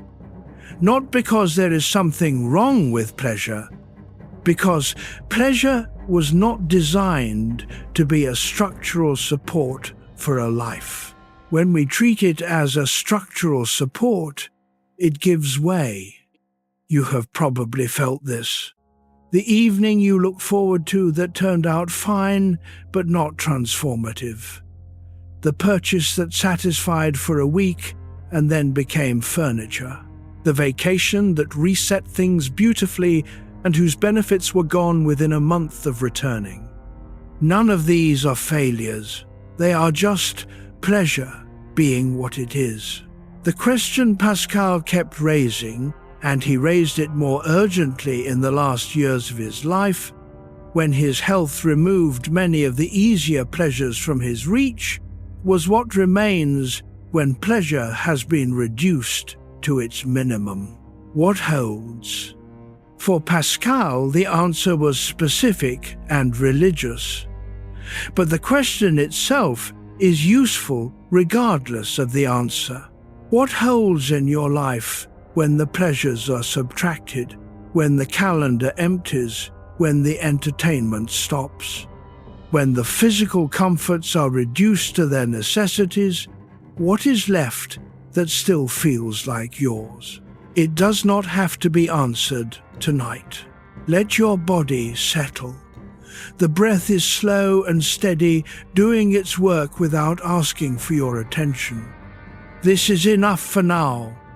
To be here, to be breathing, to have stopped the accumulation of stimulation even briefly. That is not nothing. Chapter 19. The Fragility of Human Greatness. One of Pascal's most recurring preoccupations was the gap between human pretension and human reality. He was not mean about it. He did not enjoy the deflation. He returned to it because he thought the gap itself was important information about what we are, about what we need, about the specific nature of the human situation. The pretension is real. Human beings accomplish extraordinary things.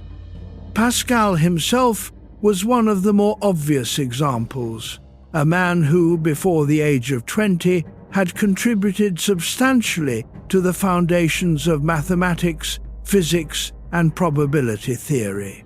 The capacity he was pointing at is genuine, but the pretension is also fragile. He wrote about this in the Pensées with an image that has stayed in the memory of readers for centuries.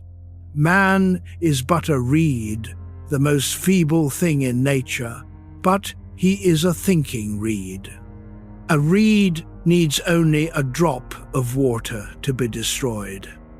But even if the universe were to crush him, man would still be nobler than his killer, because he knows that he dies, and of the advantage the universe has over him. The universe knows nothing of this. The grandeur is in the knowing. The thinking reed is simultaneously the most fragile and the most remarkable thing in the world Pascal could describe. Not despite the fragility, alongside it. The greatness does not cancel the fragility. They coexist. This is one of the places where Pascal's honesty is most uncomfortable and most useful. He will not let you have the grandeur without the fragility. He will not let you console yourself with the fragility by denying the grandeur. You are both. The person you most admire, the one whose life seems to proceed with clarity and purpose, that person also lies awake sometimes. That person also knows the quiet room and its disclosures. That person's greatness and fragility exist in the same body at the same time. The person you are tonight, tired, still, with the day behind you, and whatever the day was, that person also contains the thinking reed's dignity, the capacity for awareness, the fact of knowing. Marcus Aurelius wrote in the Meditations about the fragility of reputations, how the most celebrated names are forgotten within a few generations, how the men who seem permanent become historical footnotes, how even the enormous become small from a sufficient distance of time. He found this useful, not as a reason for despair, but as a corrective to the ambition that sometimes substituted for genuine engagement with life. Consider how rarely we allow both to be true at once. We move between them. In good weeks, when things are going well and the body cooperates and the relationships are solid, we inhabit the grandeur. We feel capable. We feel, without necessarily using the word, dignified. In bad weeks, when the body reminds us of its limits, when the plans collapse, when the evidence of our own smallness is impossible to ignore, we inhabit the fragility. We feel exposed. We feel, without necessarily using the word, mortal. Pascal's argument is that both are always true simultaneously, not alternately. The good week is happening in a body that is one serious illness away from its limits. The bad week belongs to a consciousness that is, even in its suffering, performing one of the most remarkable acts in the known universe. The two truths do not cancel each other, they compound. The fragility is not the tragedy. The tragedy for Pascal, would be to spend the whole life protecting the greatness from the fragility, to be so invested in the performance of human achievement that the humanity underneath it never gets acknowledged. We are feeble things that know they are feeble. That knowing is what distinguishes us. At this hour, with the body at rest and the mind beginning to loosen its daily scaffolding, the greatness and the fragility are equally present, and the pretension has mostly gone. What remains is the thinking reed, aware of itself, breathing, finite. Here, breathe once, slowly. Feel the weight of the body, the solidity of the bed, the fact of the room. The universe does not know you are here, but you know. That is Pascal's thinking reed.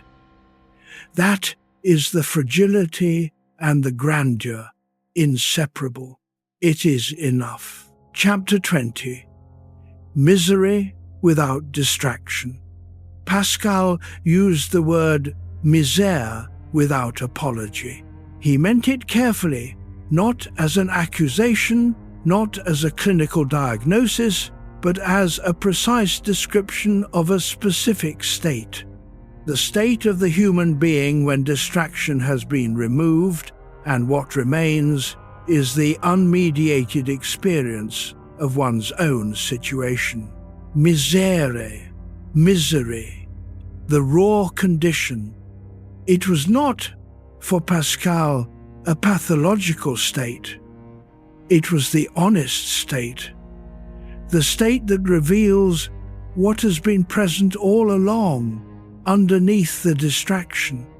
He wrote about it most directly in a fragment of the Pensées, where he describes what happens to a man who does not know how to keep busy. Give this man no work, no game, no conversation, nothing to occupy his attention, and within a short time he will feel something that looks like suffering. Not because anything bad has happened, because the vacancy is there and the self is in it, and the self, once fully encountered, is more than most people are equipped to meet without some preparation. The preparation Pascal recommended was not more distraction, it was honest attention. Consider this. You have had evenings that went well by every external measure. Good company, interesting conversation, the satisfaction of things accomplished. And yet you reached your bed feeling a vague dissatisfaction that you could not quite name. The dissatisfaction was not about anything that happened. It was more like a background note that the evening had briefly covered and that reasserted itself in the quiet. That note is what Pascal called misère. It is not depression. It is not ingratitude. It is the honest response of a conscious being to the facts of its situation, finite, mortal, alone in its interiority, in a way that no relationship quite resolves, seeking something it cannot fully articulate and not finding it in the available places. Martin Heidegger, writing in the 1920s, described what he called the thrownness of human existence, the sense of having been placed into a situation without having chosen it, without a clear explanation of why it is this situation rather than any other. We are thrown into our families, our cultures, our historical moments, our bodies. We did not select the conditions. We work with what we find. The misery Pascal identified is in part the experience of this thrownness, the moment when the conditions become visible as conditions rather than simply as the natural and inevitable shape of things. You did not choose the body you are lying in tonight. You did not choose the particular configuration of losses and gifts that the years have given you. You are working with what you have found. That is the human situation. That is the misère. It is also, once seen clearly, something to rest in rather than to fight. The fighting is exhausting. The acceptance is not resignation. It is more like the moment in a long swim when you stop struggling against the current and let the water carry you. The current carries you toward rest tonight. Pascal did not achieve this rest quickly. The Pensées were not written by a person who had found peace. They were written by a person who kept returning each day to the same fundamental difficulty. But the returning itself became a practice. The willingness to sit again in the room, even knowing what the room contained, became a kind of faithfulness to what was true. That faithfulness is available tonight. Not a final resolution, just the willingness to be here one more time in the honest room. The misère is real. It is also known now. Known things can be rested in. Irvin Yalom, the existential psychiatrist in California, has written about what he calls awakening experiences. Moments when patients suddenly see their situation with unusual clarity and are initially distressed by what they see, but over time find that the clarity is liberating.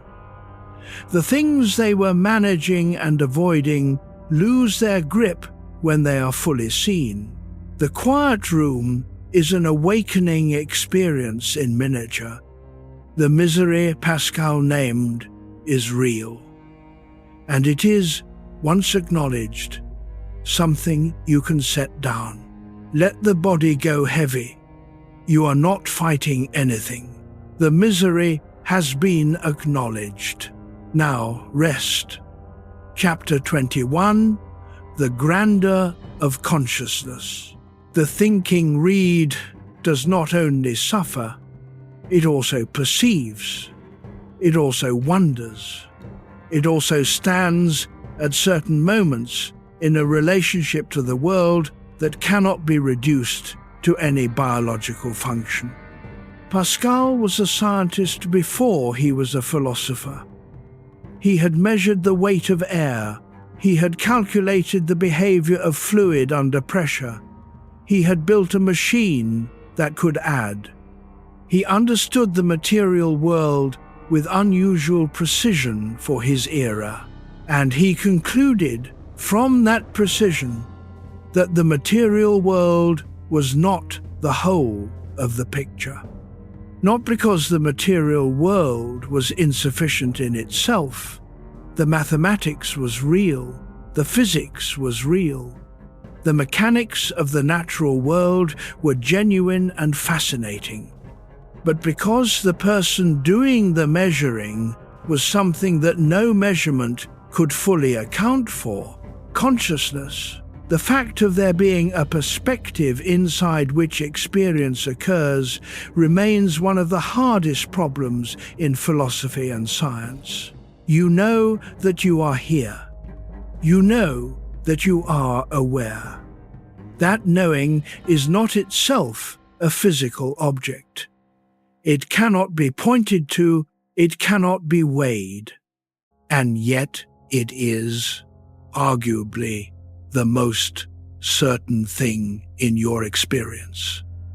Whatever else you doubt, you cannot doubt that there is experience occurring.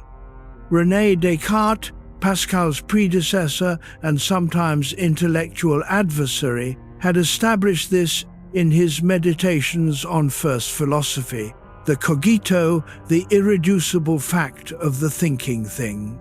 I think, therefore I am. Pascal thought Descartes had gotten the beginning right, and then moved too quickly to what followed. The thinking thing is certain.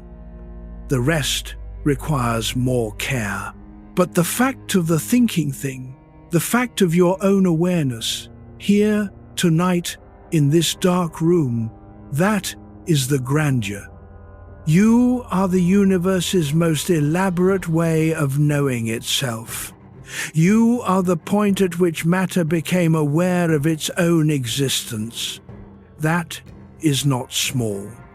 Alfred North Whitehead, the British philosopher and mathematician, writing in the early 20th century, described the universe as a process of becoming rather than a collection of things. Everything in it involves experience, at some level, in some minimal sense. The universe is not a mechanism running in the dark. Pascal would have recognized the instinct, if not the metaphysics. The grandeur he was pointing at was specific. You know you are mortal. You know you are finite. You know you are uncertain.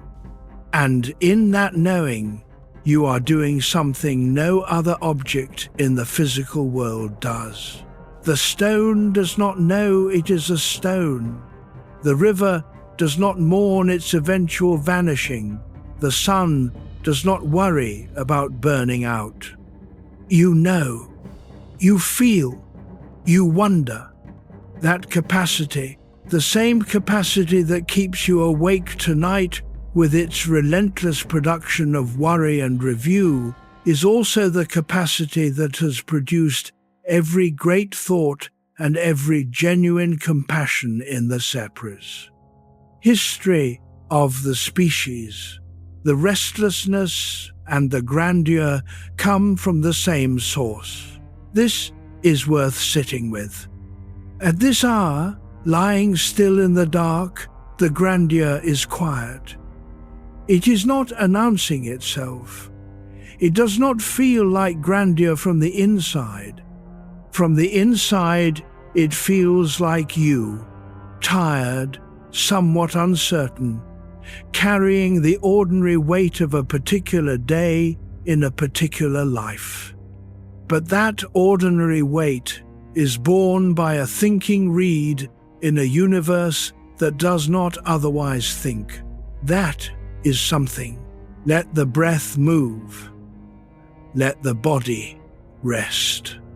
The grandeur does not require acknowledgement to be real. It is here regardless, in the fact of your awareness, in the soft recognition that you are here at all. Chapter 22, Emotional Pain and Self-Knowledge. One of the strangest properties of emotional pain is that it often arrives without an address. There is a tightness in the chest that does not attach clearly to any event. There is a heaviness that has been present for days and does not have a clean explanation. There is a sadness that arrives in the evenings reliably and leaves in the mornings, and that you have stopped trying to explain because the explanations were always inadequate. Pascal recognized this quality of emotional experience. He wrote about it not as pathology but as information, the interior's way of reporting on conditions that the mind, with its preference for tidy categories and clean causes, cannot always name. The pain that does not have an address is often the most honest pain. It is the emotional system reporting on the actual situation, the finitude, the uncertainty, the gap between what you hoped for and what has turned out to be the case, with more accuracy than the mind's narratives usually allow. Donald Winnicott, the British psychoanalyst writing in the mid-20th century, described the difference between a true self and a false self with a precision that holds up under pressure. The false self is the organized, adaptive self, the one that knows how to be appropriate, how to read rooms, how to manage the impression it makes. The true self is older and less managed, the one that exists beneath the social performance, that has its own reactions before they are edited for presentation. The false self can be quite sophisticated. It can be warm and helpful and good at its work, but it does not rest. Resting requires a temporary suspension of the management function. At this hour of the night, the management function is beginning to slow. What comes up in the management's absence is not always comfortable. Sometimes it is the true self's inventory of what has been set aside during the day, the emotion that was appropriate but inconvenient, the reaction that would have disrupted something important, the grief that had an appointment and could not be kept. Emotional pain, in this reading, is often the backlog of honest response that accumulated while the performance was running. Pascal understood, in a less clinical way than Winnicott, but with similar precision, that the self-knowledge available in quiet and pain is more reliable than the self-knowledge available in activity and pleasure. Not because pain is good for you, but because pain does not permit the usual softening. When things are going well, the mind narrates the situation generously. It finds the interpretation that reflects best on you, emphasizes the reasons your choices were right, smooths the parts that do not fit neatly. In pain, the smoothing stops. What remains is something closer to the actual topology of a life, the genuine contours with the flattering lighting removed. This is uncomfortable to encounter. It is also, Pascal would insist, necessary for anything like genuine self-knowledge. Camus, writing about his own experience of illness and uncertainty in the Mediterranean years before the Second World War, described the moment of clear seeing that physical difficulty could produce, not wisdom exactly, but a stripping away of the assumptions that comfortable circumstances permit. The world continuing without adjustment. He called this clarity. He did not call it consolation. You do not have to resolve any emotional pain tonight. You do not have to trace it to its source or assign it to a cause or decide what to do about it. You can simply acknowledge that it is there, that something in you is carrying something. That acknowledgement, the brief, honest recognition of what is actually present, is already a form of self-knowledge. And self-knowledge, whatever else it is not the same as suffering. It is closer to honesty. Helena is a woman in her late 60s who spent 40 years as a nurse. She learned early the professional habit of not flinching at difficulty, at blood, at fear, at death in its various forms. She is not a cold person. She is a trained person. The training served her and her patients well. What the training did not address was the difficulty of being alone with her own interior, the accumulated sorrow of 40 years of being present for other people's worst moments. Not traumatic exactly, more like sediment, a gradual deposit of emotional material that the professional habit of steadiness had not found space for. It arrives at night in her quiet bedroom in the form that emotional pain often takes when it has been waiting a long time. Simply present, without an address, without a clear story, but unmistakably there. She has learned, slowly, to let it be there, without trying to file it, without trying to name its cause or assign it to a specific event, without trying to resolve it before sleep. She lets it be there the way you let a guest sit quietly in the corner of a room, not asked to leave, not asked to explain itself, just present. And honesty, even when it is not comfortable, is a form of rest. Chapter 23, Why We Need Noise. Let us say something careful in defense of noise. Pascal's diagnosis of distraction as avoidance is accurate. It is also taken too harshly, unfair, because it can seem to suggest that anyone who watches a film or plays a game or spends an evening in busy company is doing something wrong, failing some test of philosophical seriousness. Pascal did not mean this. He was not prescribing monasticism for everyone. He was making an observation about the function of distraction, not a judgment about the person engaging in it. And the function, even if it is partly avoidance, is also partly legitimate maintenance. Human beings need stimulation. The brain requires input to sustain itself. Extended isolation, genuine isolation, without sensory variety or social engagement is not peacefully clarifying. It produces in most people a range of unpleasant effects that have more to do with deprivation than with wisdom. The noise, the company, the entertainment, the activity is not pure avoidance, it is also nourishment.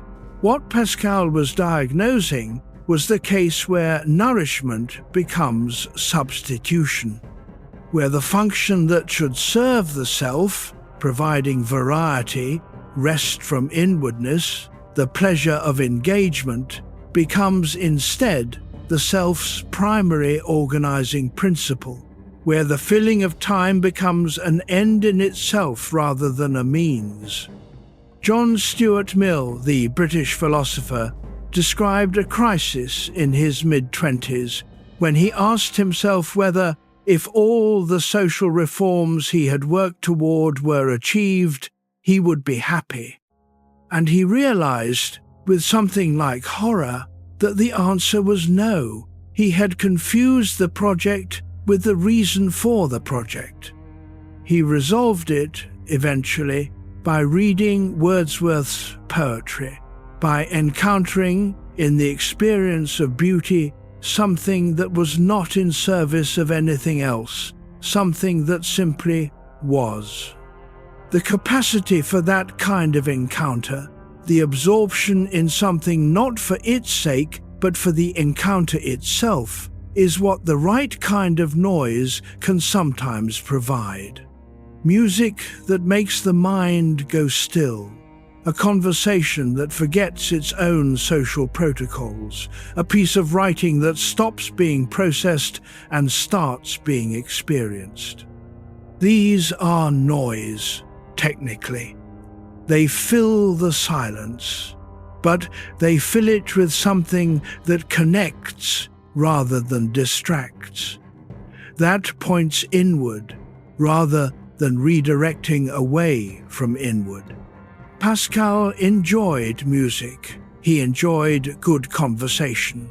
The record of his life, read carefully, is not that of a man who rejected the pleasures of company and stimulation. It is the record of a man who noticed when they were functioning as avoidance, and who, in those moments, chose to look at what was being avoided. The noise we need is the noise that refreshes without substituting. The noise that is a problem is the noise that prevents the self from ever arriving at its own company. At this hour, you have turned the noise down. Not permanently. Not in some dramatic declaration about living differently. Just for tonight. Just for these hours. The noise will be available in the morning, the phone, the demands of the day, all of it will resume. But for now, this, the breathing, the dark, the body at rest. Notice, if you can, that the absence of noise is not the same as the presence of emptiness. There is content here, there is the warmth of being covered, there is the quiet sound of the house settling. There is the specific weight of this particular night, this particular body, this particular moment in a life. That is not nothing. Seneca, who understood the value of both noise and silence better than most, who had lived in the center of the Roman Empire, and who had also retreated to his estates and his writing, made a distinction late in life, feels relevant here. He separated the noise that enriches from the noise that depletes. The first kind leaves you more yourself. The second leaves you less. The test is simple, though the application requires honesty. After the noise stops, does more of you remain or less? After a good conversation, you feel more present. After a night of scrolling that had no direction and produced nothing, you will remember less. After reading something that engaged your actual intelligence, more. After watching something that was calibrated to prevent you from thinking, less. The noise we need is the noise that returns us to ourselves when it stops. The noise that is a problem is the noise that substitutes for ourselves while it runs. At this hour, in this quiet, you are returned to yourself. That is not nothing. Pascal would say it is quite a lot. Chapter 24. Silence and the fear of reality. We are in the middle of this night now. The first hours have passed. The mind has moved through its usual inventory, the to-do list, the replayed conversations, the anticipations of tomorrow. If you have been with us this long, something in you has settled. Not fully, but enough. This is where Pascal locates one of his most important observations. He says, and this is the observation that has the most staying power, the one that readers of the Pensées come back to across the years, that what frightens people most about silence is not what they will find in it, it is what they fear they will find. The imagined content of the quiet room is worse than the actual content. The mind, approaching silence, generates a preview of what awaits inside it. And the preview is drawn from the mind's most anxious materials, the unresolved situations, the difficult truths about yourself that you have been managing rather than meeting, the mortality that the busy hours made easy to defer. So you approach the silence, and the preview arrives, and the preview is difficult, and you turn back, another episode, another scroll, another 30 minutes of something. Pascal's invitation, and he frames it as an invitation, not a command, is to continue past the preview. Not because the preview is entirely wrong, it may be partly accurate, The silence does contain some of what the preview suggested, but it contains considerably less of it than the preview implied, and it contains alongside the difficulty something else, something that is not available any other way. The Japanese concept of ma, interval, emptiness, the pause between notes, treats the silence not as the absence of sound, but as sound's complement. The silence gives the sound its meaning. Without the pause, speech would be noise. The silence you are sitting in now is not the enemy of experience. It is the condition in which certain kinds of experience become possible. Honesty, rest, the slow arrival at the actual texture of a life as opposed to its managed presentation.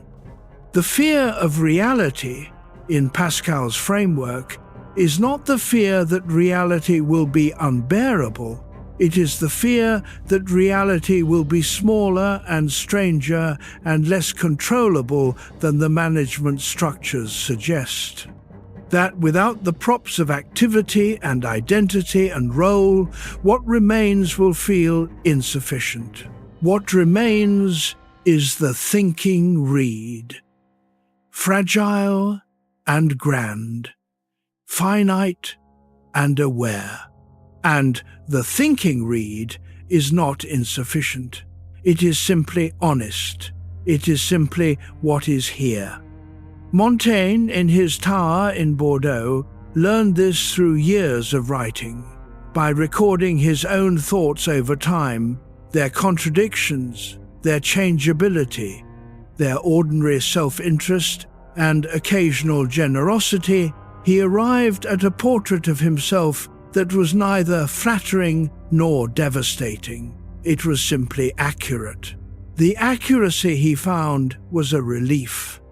Not comfort in the conventional sense, but the specific relief of no longer having to maintain a version. At this hour, without a performance required, you are temporarily free from version maintenance. What is here instead? Notice the quality of the air, the temperature of the room, the weight of your body against the bed. These are real things. They are not frightening. They are the texture of the actual present moment. The fear of reality is, in the end, the fear of presence. The fear of being fully here in this particular body on this particular night without a forward motion to justify the being. You are here. You need no justification. Chapter 25. Pascal's wound of awareness. There is a specific kind of suffering that comes only from understanding. Pascal knew it well. He had a mind that moved faster than his era could accommodate, that saw through arguments before they were finished, that anticipated objections before they were raised, that arrived at conclusions that left most of his contemporaries standing some distance behind. And the same mind that saw through arguments also saw through consolations. This is the wound of awareness, the consciousness that has developed far enough to see the mechanisms of its own evasions, that notices the distraction at the moment of reaching for it, that understands what the restlessness is managing and cannot unlearn that understanding, that knows the limits of pleasure and continues to seek pleasure and finds the seeking slightly hollow in a way that would not be hollow to a less reflective person. The wound of awareness is the cost of the thinking reed's dignity. You cannot have one without some version of the other. Dostoevsky wrote a character, the underground man, nameless, in a damp room in St. Petersburg who suffered precisely from too much consciousness. He could not act decisively because he could see all sides of any decision. He could not feel uncomplicated emotions because the complicated ones arrived simultaneously.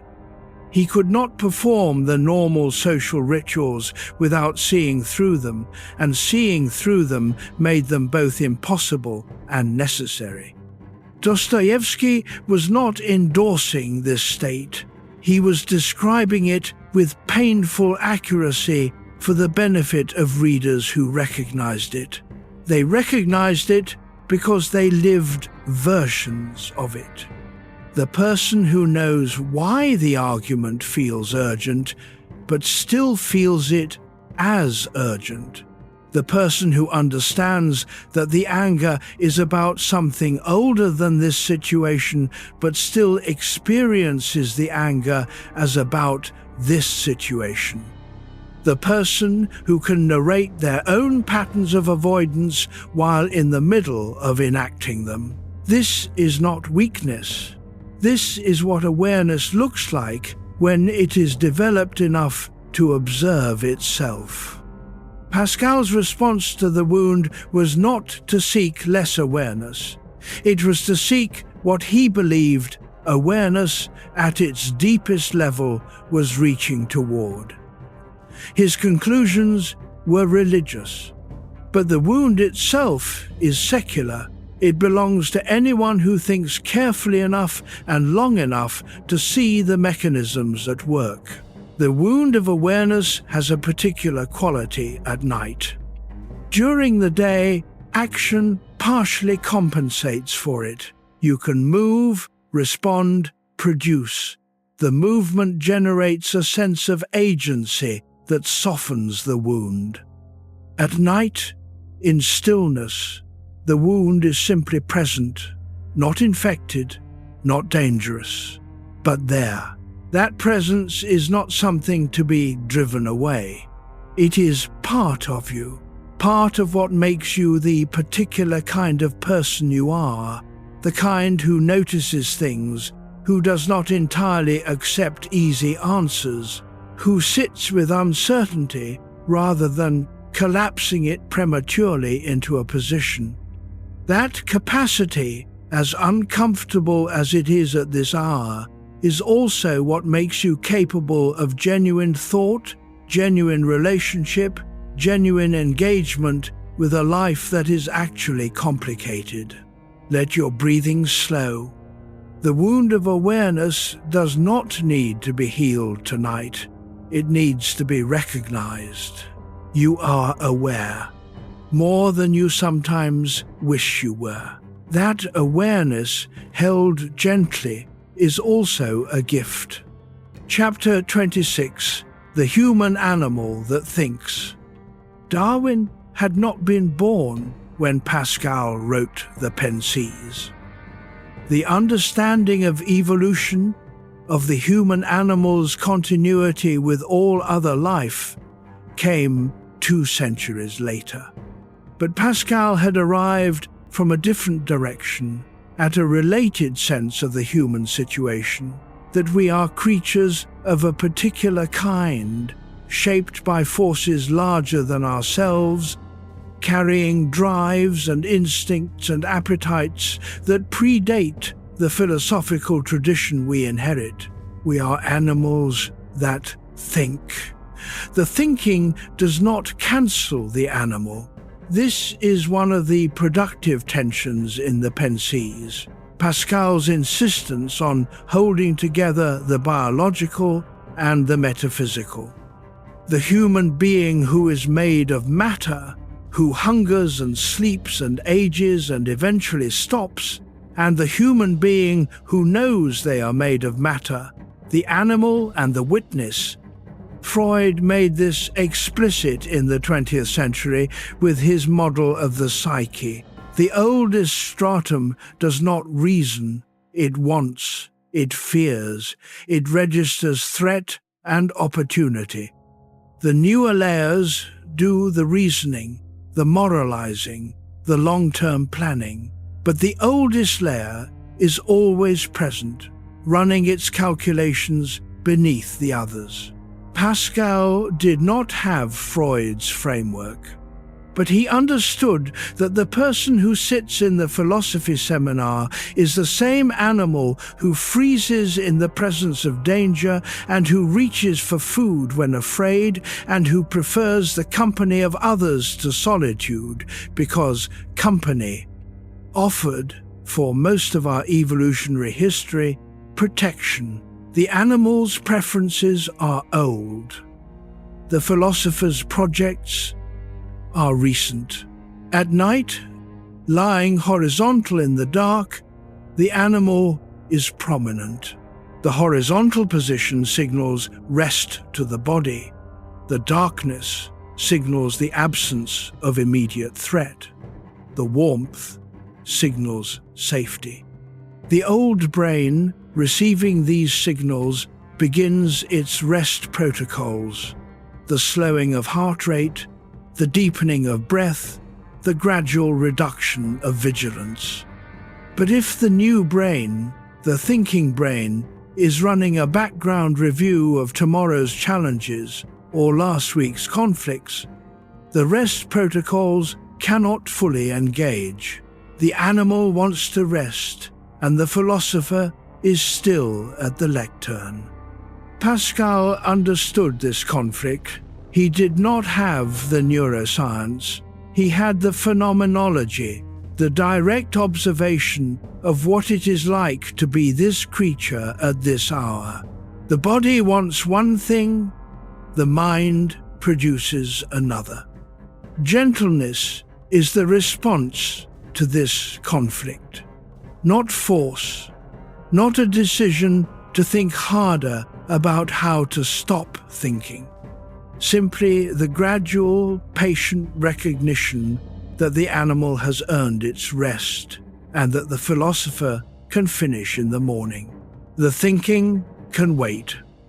Not because the thinking is unimportant, because the body's rest is more important right now than the resolution of anything the thinking is reviewing.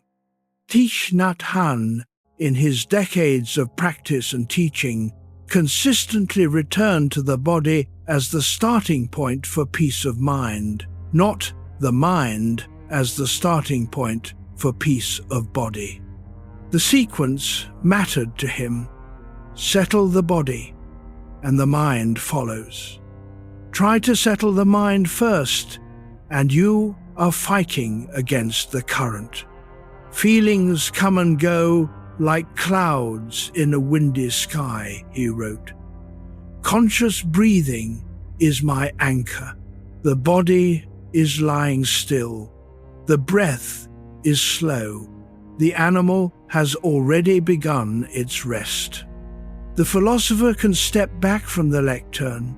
Bowlby, working in London in the mid-20th century, described the way early relational experiences leave traces in the body's capacity for rest.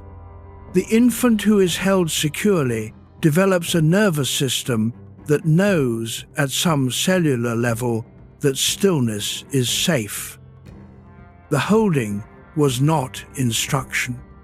It was embodied information transmitted through warmth and consistency and the simple fact of not being dropped. Adults carry those embodied histories. Most do not know they carry them. But in the quiet moments, in the stillness of a bed at night, when the nervous system is deciding whether to complete its rest protocols, the history speaks.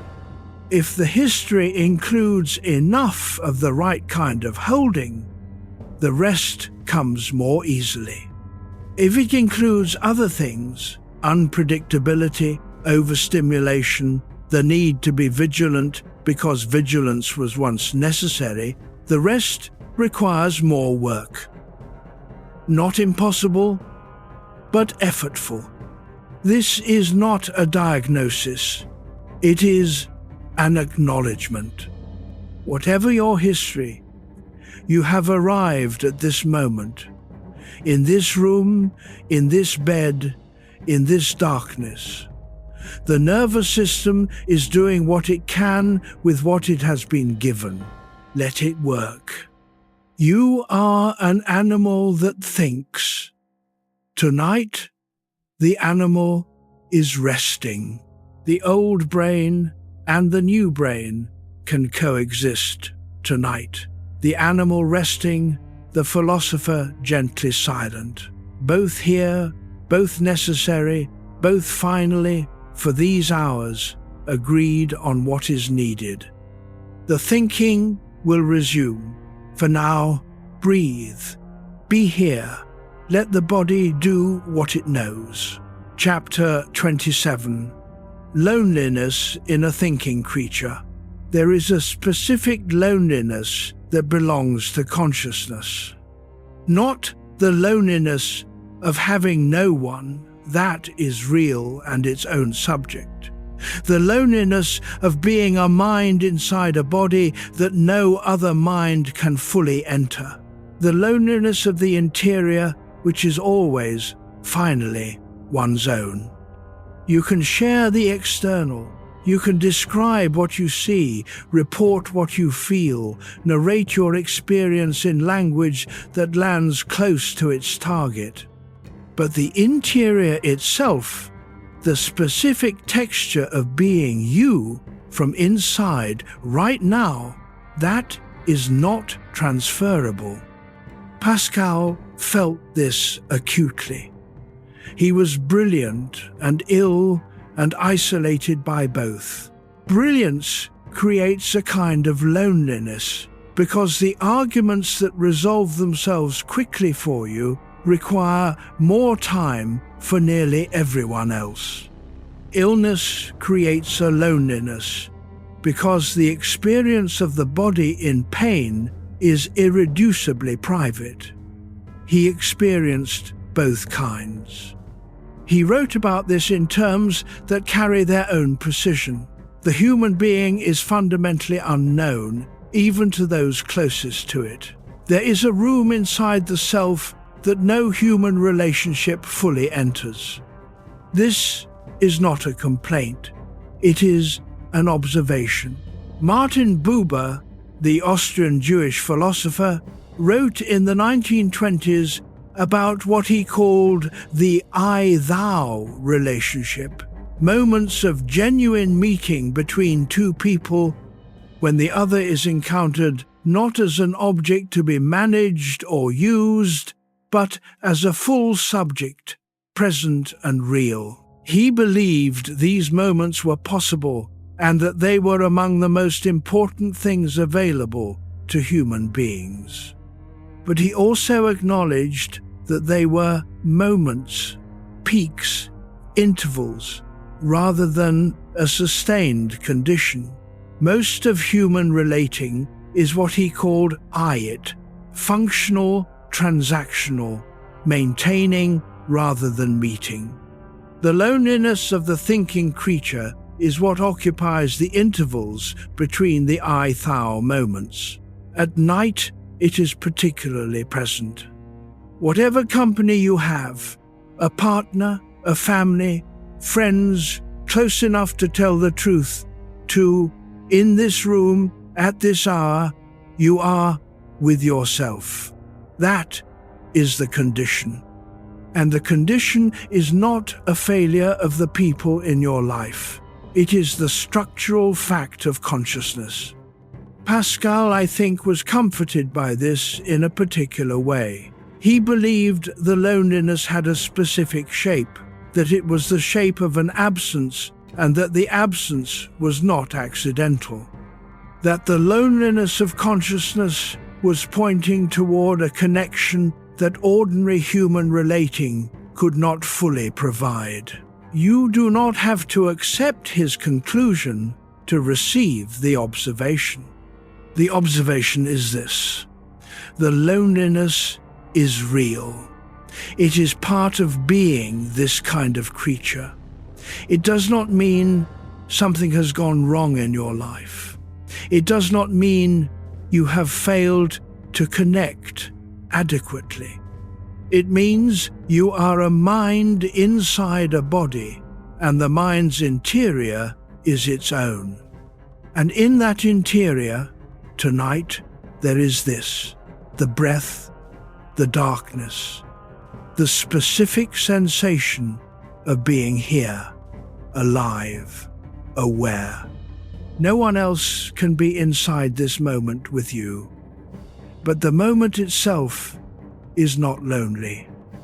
It is simply yours, your own particular experience of being alive on this night in this body, with all that the years have deposited and all that remains unresolved and all that has been good and all that has been difficult. All of it is here in the room, in the quiet. It is yours. That is not nothing. That is everything. Chapter 28. Why Men Chase Small Pleasures. Pascal had a very specific target in the Pensées that his modern readers sometimes miss because the vocabulary has changed. He wrote about les divertissements, the diversions, and when he listed them, he included hunting, gambling, and conversation with friends alongside theatre, music, and intellectual discussion. He was not ranking these. He was grouping them by function. The function to keep the mind from arriving at the room it is trying to avoid. The small pleasures, not the grand ambitions, not the significant achievements, but the small, recurring pleasures of daily life perform this function most efficiently. They are always available. They are low cost in the sense of not requiring large investments of time or preparation. They can be deployed quickly when the unease begins to rise. This is why Pascal observed, "A man of sufficient wealth to never work again will still find something to do. Not because he loves the thing he does, because the doing is its own management system." The small pleasures, a good meal, an amusing conversation, the resolution of a minor puzzle, the completion of a task that was not strictly necessary. These are not small because they are trivial. They are small because they are scaled to the daily, the recurring, the maintainable. They do their job. Pascal does not deny this. He was not ascetic about the small pleasures in the way that some religious traditions have been. But he was interested in what happens when the small pleasures are no longer available, when illness removes them, or age reduces them, or circumstance temporarily strips away the usual sources of mild enjoyment. What remains is the question. Schopenhauer spent considerable time on the question of boredom, which he understood as the experience of the will with nothing to do. He thought boredom was as real a form of suffering as active pain, and that most of human social life was organized to prevent it. The endless scheduling, the social obligations, the manufactured occasions, all of it was a collective strategy against the experience of willlessness.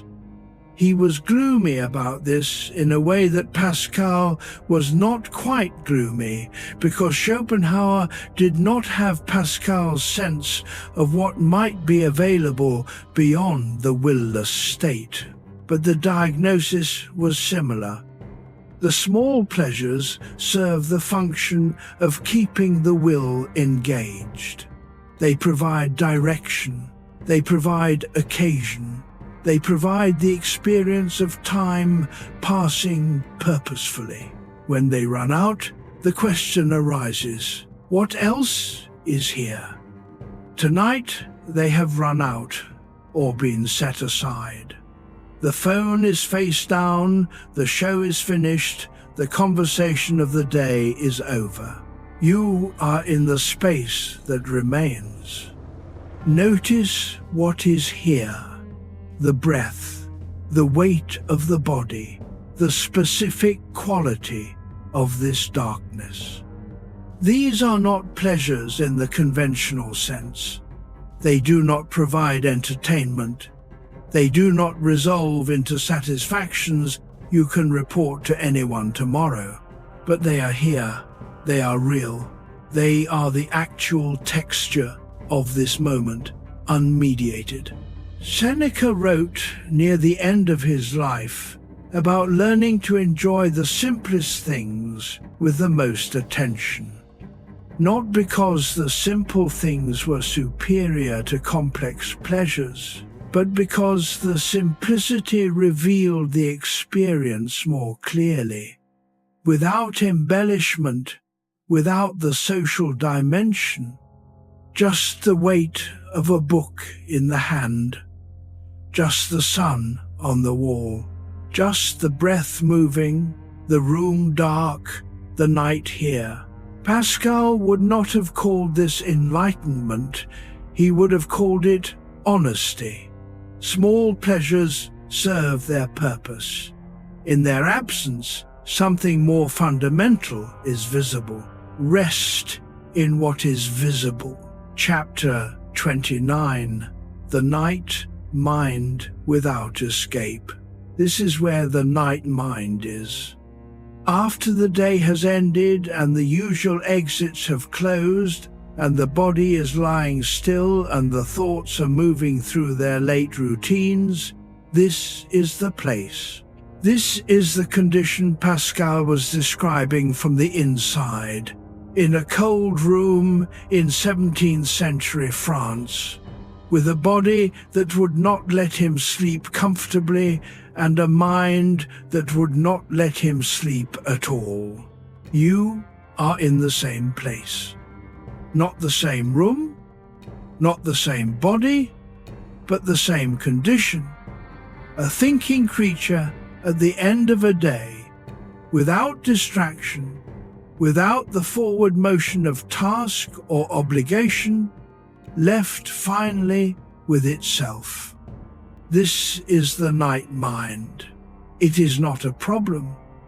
It is a state, a particular mode of consciousness that is different from the daytime mode and that has its own qualities and its own logic. The night mind is not wiser than the daytime mind. It is not more reliable or more accurate, but it has access to certain things that the daytime mind keeps well managed. The grief that has not been grieved. The love that has not been fully acknowledged. The question that you have been circling for years and have not yet sat still long enough to hear. These things are here in the night mind because the night has finally provided the conditions in which they can surface. Pascal believed they surfaced because the distraction had removed its hand. In the Pensées, he described the human being as constitutionally unable to face these materials during ordinary life. Not because the person is weak or cowardly, because the ordinary machinery of life does not have room for them. The schedule does not accommodate grief. The workday does not pause for existential questions. The night does. This is, Pascal thought, one of the quiet functions of the evening hours. The regularized encounter with the materials the day has deferred. The regular appointment with what cannot be addressed in daylight. Jung's understanding of dreams was related to this. He believed that what the conscious mind excludes or denies does not disappear. It migrates to the unconscious and resurfaces, often in altered form, in sleep. The dream is not a malfunction. It is the processing system running on materials it could not process during the day. The night mind, in the liminal state between waking and sleep, operates on similar material. The thoughts that feel different at this hour, heavier, more resonant, more close to something important, are not distortions. They are perhaps closer to accurate than the managed daytime versions. The grief you feel faintly at this hour for something you cannot fully name, that grief is not irrational. Something has been lost. It may be time. It may be a version of yourself. It may be the years when certain things were still possible. It is real. The tenderness you feel sometimes at this hour for the people in your life. A softer version of the love that gets expressed during the day as logistics and arrangements. That tenderness is real too. The night mind is where these things live. The escape that Pascal watched most people reach for sends the night mind back underground. It returns the next night, and the night after. You have not sent it underground tonight. You have let it be here. Feel where your body is heaviest. Feel the breath as it slows. The night mind does not need resolution. It needs acknowledgement. It is acknowledged. Chapter 30. Distraction hides the abyss. Now, let us name what distraction has been hiding. Pascal used the word abîme, the abyss, in specific contexts. He wrote about the infinite spaces of the universe, the silence of those spaces, and the sensation they produced in him. He wrote about looking down from a great height and feeling not just the fear of falling, but something stranger, the awareness of the void, the vertigo of consciousness confronting its own situation. The abyss that distraction hides is not emptiness. This is the important correction. When you finally stop moving and filling and occupying yourself, when the silence arrives and the night mind settles, what appears is not nothing. What appears is the actual ground of existence, the bedrock that the activity has been running across. It is vast. It is not comfortable, but it is not empty. Pascal looked into it with more sustained attention than most people can bear. He wrote about the silence of infinite space and what that silence said about the human situation. He wrote about the two infinities, the infinitely large universe and the infinitely small interior world, and placed the human being between them, too large for the small and too small for the large. This is the abyss, he meant, not a threat, a scale problem, the difficulty of being a finite creature in an infinite context. Camus had his own version of this. He called it the absurd, the gap between the human need for meaning and the universe's failure to provide it. Not a hostile universe. Hostility would imply a tension which the universe does not provide. Simply an indifferent universe, doing what it does while the human being inside it searches for an explanation that does not arrive. The distraction hides this gap. It keeps the searching occupied with small things that return immediate feedback. A task completed, a pleasure resolved, a problem solved, rather than the large thing that never returns feedback at all. But the large thing does not go away when you look away from it. It remains. It is the context for everything else. Pascal's response to the abyss was specific. He thought it should be looked at honestly, named, and then, not before, but then, a decision about what one does with the looking. For him, the decision was faith. For Camus, it was revolt. For the Stoics, it was acceptance and present moment engagement. These are different responses. They are all responses to the same encounter. The encounter is the abyss. And here is what I want to say about it at this hour, in this dark, with you in the room. The encounter is real. The abyss is real. The silence of infinite space that frightened Pascal is the same silence you are in right now, extended. And you are here. You have been here all along. The distraction did not keep you from this. It only delayed your arrival. You have arrived. And what you find in the arrival is that the abyss does not swallow you. You are at its edge and you are intact.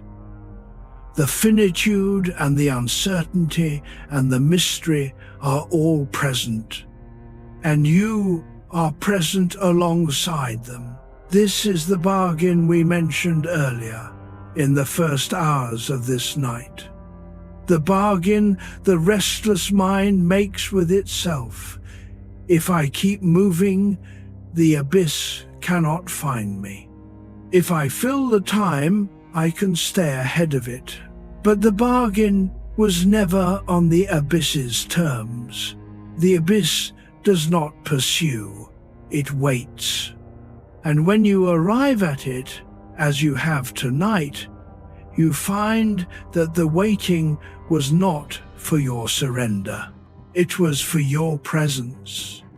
This is the correction Pascal kept making throughout the Pensées to the dominant philosophical positions of his time and ours. The dominant positions say the abyss is a problem to be solved. Faith solves it, or reason solves it, or the creation of meaning solves it, or the acceptance of meaninglessness solves it. Pascal said, the abyss is not primarily a problem. It is a fact. And facts are not for solving, they are for inhabiting. The human being who inhabits the abyss, who stands at the edge of the infinite, aware of their own finitude, not flinching, that human being is doing something that the distraction-seeking alternative makes impossible. They are being present to their own actual situation. Camus said, we must imagine Sisyphus happy. He was pointing at the same thing from a different direction. The boulder is real, the slope is real, the eternal repetition is real, And in the full acknowledgement of all of that, without evasion, something becomes available that was not available in the evasion. Not happiness in the casual sense, not comfort, something closer to contact. You are present. The abyss and you, in the quiet room, in the night. It is not as terrible as the mind's preview suggested. Chapter 31, The Restless Search for Meaning. Pascal believed the restlessness pointed toward something. This is the theological dimension of his work that his secular readers sometimes set aside, the part they skip to get to the philosophical observations which they treat as self-standing. But the theological claim is not separate from the philosophical observation.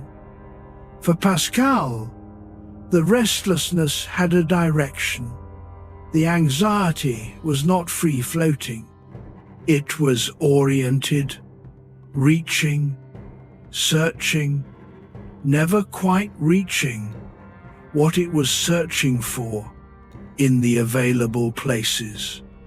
He thought the search was genuine, and the objects of the search, pleasure, achievement, connection, distraction, were real but insufficient. Not because they were unworthy, because they were scaled to something smaller than what the search was actually for. He wrote in a fragment of the Pensées about a void in the human heart. The phrase has been simplified and popularized until it sounds like a greeting card sentiment. In its original context, it was considerably harder and more precise.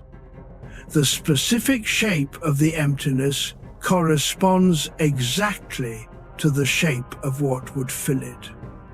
The negative is exact. You do not have to accept the theological claim, but the phenomenological observation that the human search for meaning has a specific shape, and that the available objects of the search have never quite matched the shape, that observation has been confirmed by nearly everyone who has examined it carefully. Viktor Frankl, in Vienna and then in Auschwitz, and then in the lecture halls of post-war America, spent his career studying this. He observed that people could endure extraordinary difficulty when they had a reason to endure it, when the suffering was in service of something they could identify as meaningful. When we are no longer able to change a situation, he wrote, we are challenged to change ourselves. The search for meaning is not the same as the search for happiness. Happiness as a goal tends to be self-referential. What will make me feel good? Meaning extends outward. What am I connected to that matters beyond my own experience? Pascal spent years inside this search. His mathematical work had meaning. It connected him to something real and permanent. His theological writing had meaning. His correspondence with other thinkers had meaning. His care for the poor in the last years of his life had meaning. The restlessness did not disappear, but it was companioned in those areas by something that met it. At this hour, the search takes a particular form. It is not the search for an answer. The answers do not arrive at this hour. The mind is too tired for answers, and the night too quiet for the kind of thinking that produces them. The search at this hour is simpler. It is the search for contact with what is real, with what is actual, with the genuine texture of this particular moment in a life. The breath is real. The body is real. The dark room is real. The fact that you have lived this far with all the difficulty and the partial success and the incomplete resolution, that is real. You are in contact with real things right now. That is the search finding its small completion.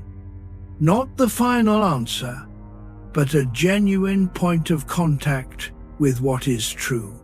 Seneca wrote, "All things are foreign to us. Only time is truly ours, and of your time. This is a portion, this night, this quiet, this breathing, it is yours." Chapter 32.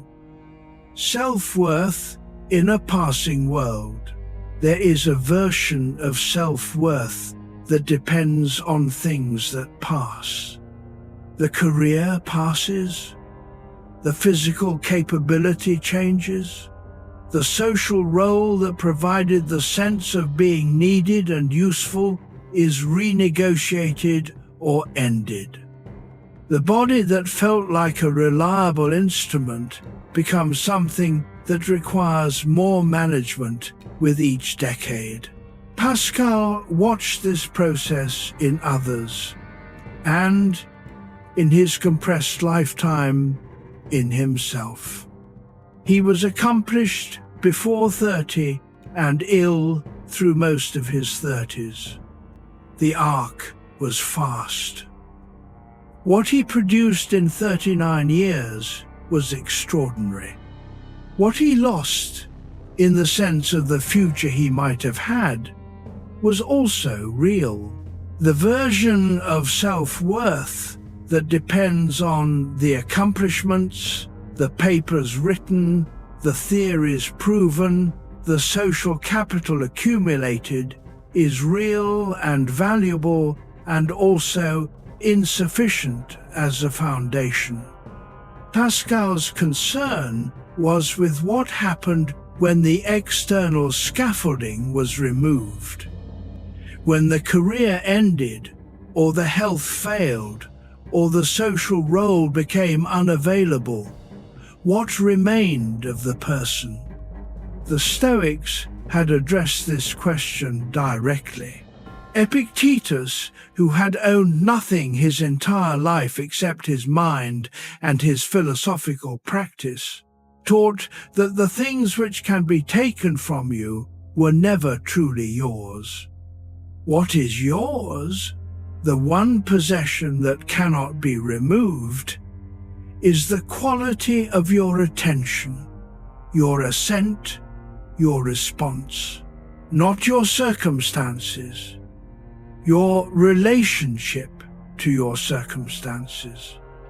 This is a harder teaching than it sounds. It does not mean circumstances do not matter.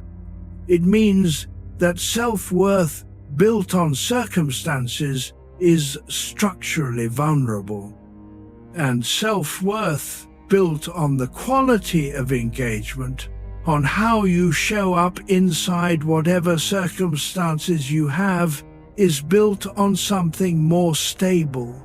Marcus Aurelius practiced this.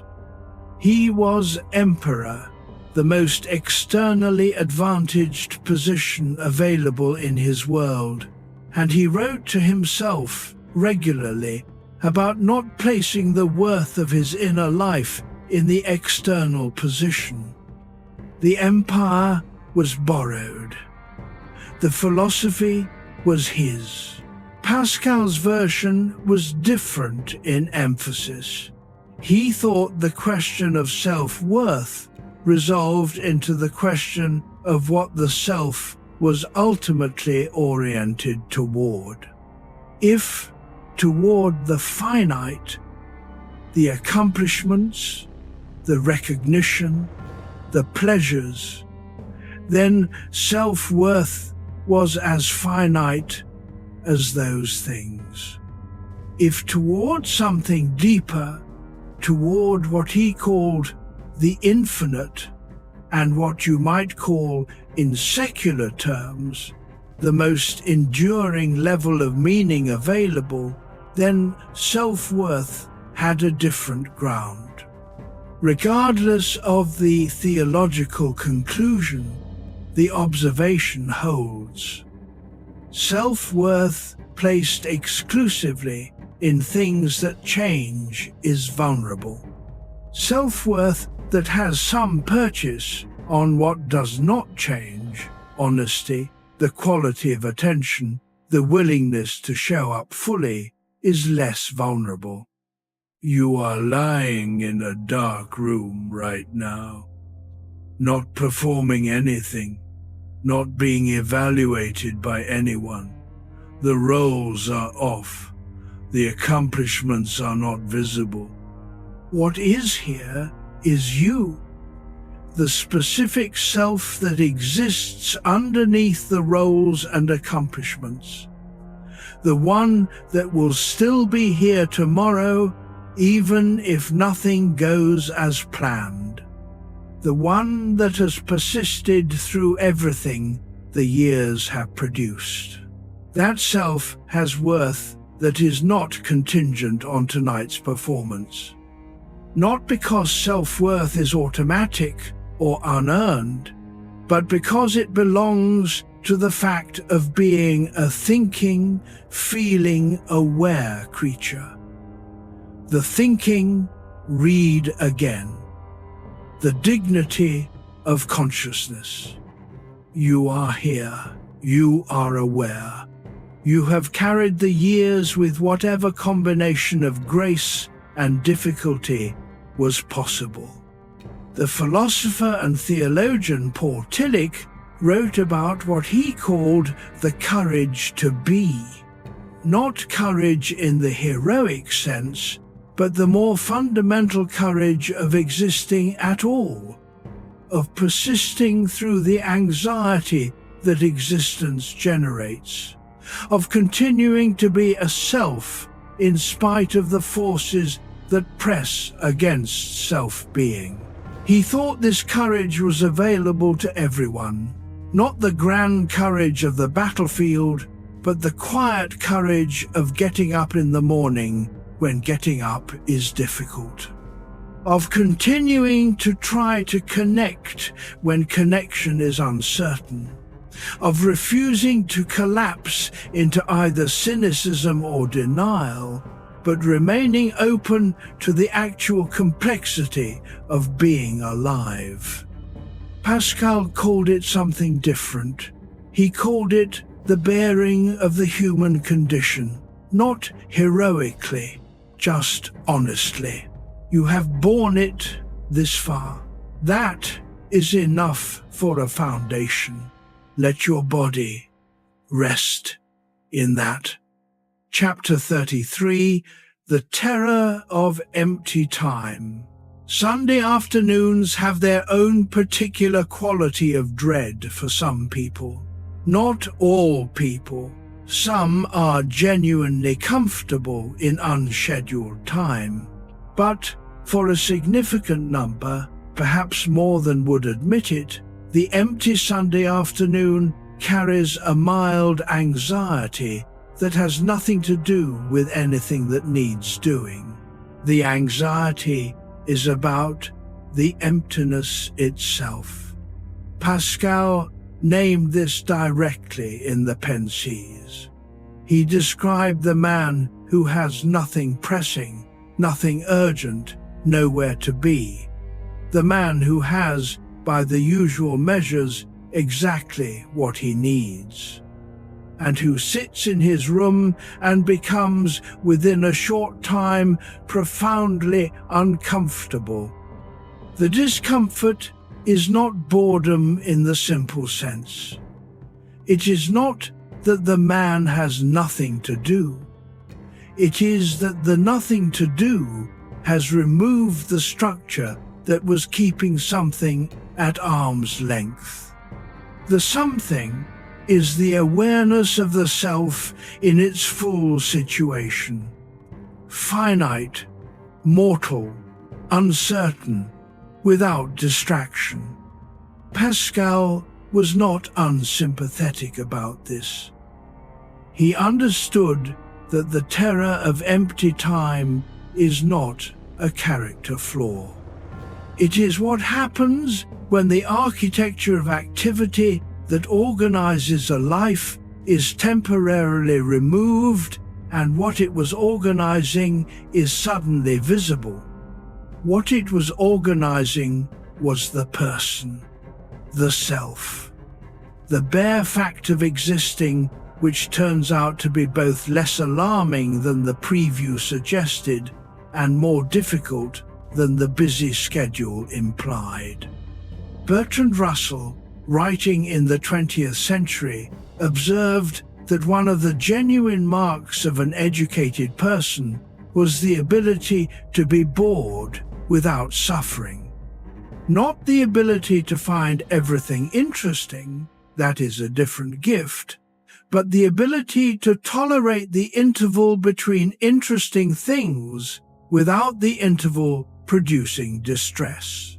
He thought this capacity had to be cultivated, and he thought it was worth cultivating because the alternative, the compulsive filling of every interval, produced a kind of person who could not be alone with themselves, which was, in its way, a poverty. Pascal would have agreed and added, the filling does not only produce poverty, it produces avoidance of a reckoning that has value. The reckoning is not punishment. It is more like taking stock, the honest inventory of what the years have contained and where things actually stand. This reckoning is difficult to do in motion. It requires something like empty time. The terror of empty time is the terror of the reckoning it makes possible.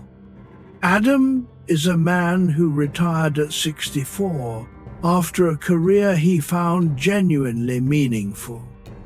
He had expected the freedom to feel like freedom. On the first Monday with no alarm, he lay in bed past 7 a.m. for the first time in 40 years and felt, to his surprise, a quality of dread that had no object. He was not afraid of anything specific. He had savings. He had his health.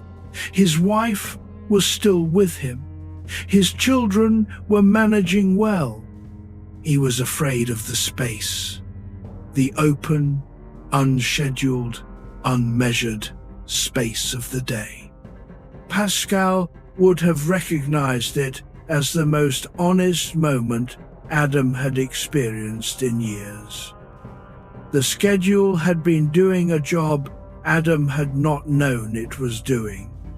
When it stopped, what it had been managing became visible. Adam eventually learned to use the space, learned to fill it, in part with the things that had been deferred for 40 years. He began to read seriously. He began to cook carefully. He took long walks without a destination. But the early weeks, he said later, were the most genuinely confronting of his life.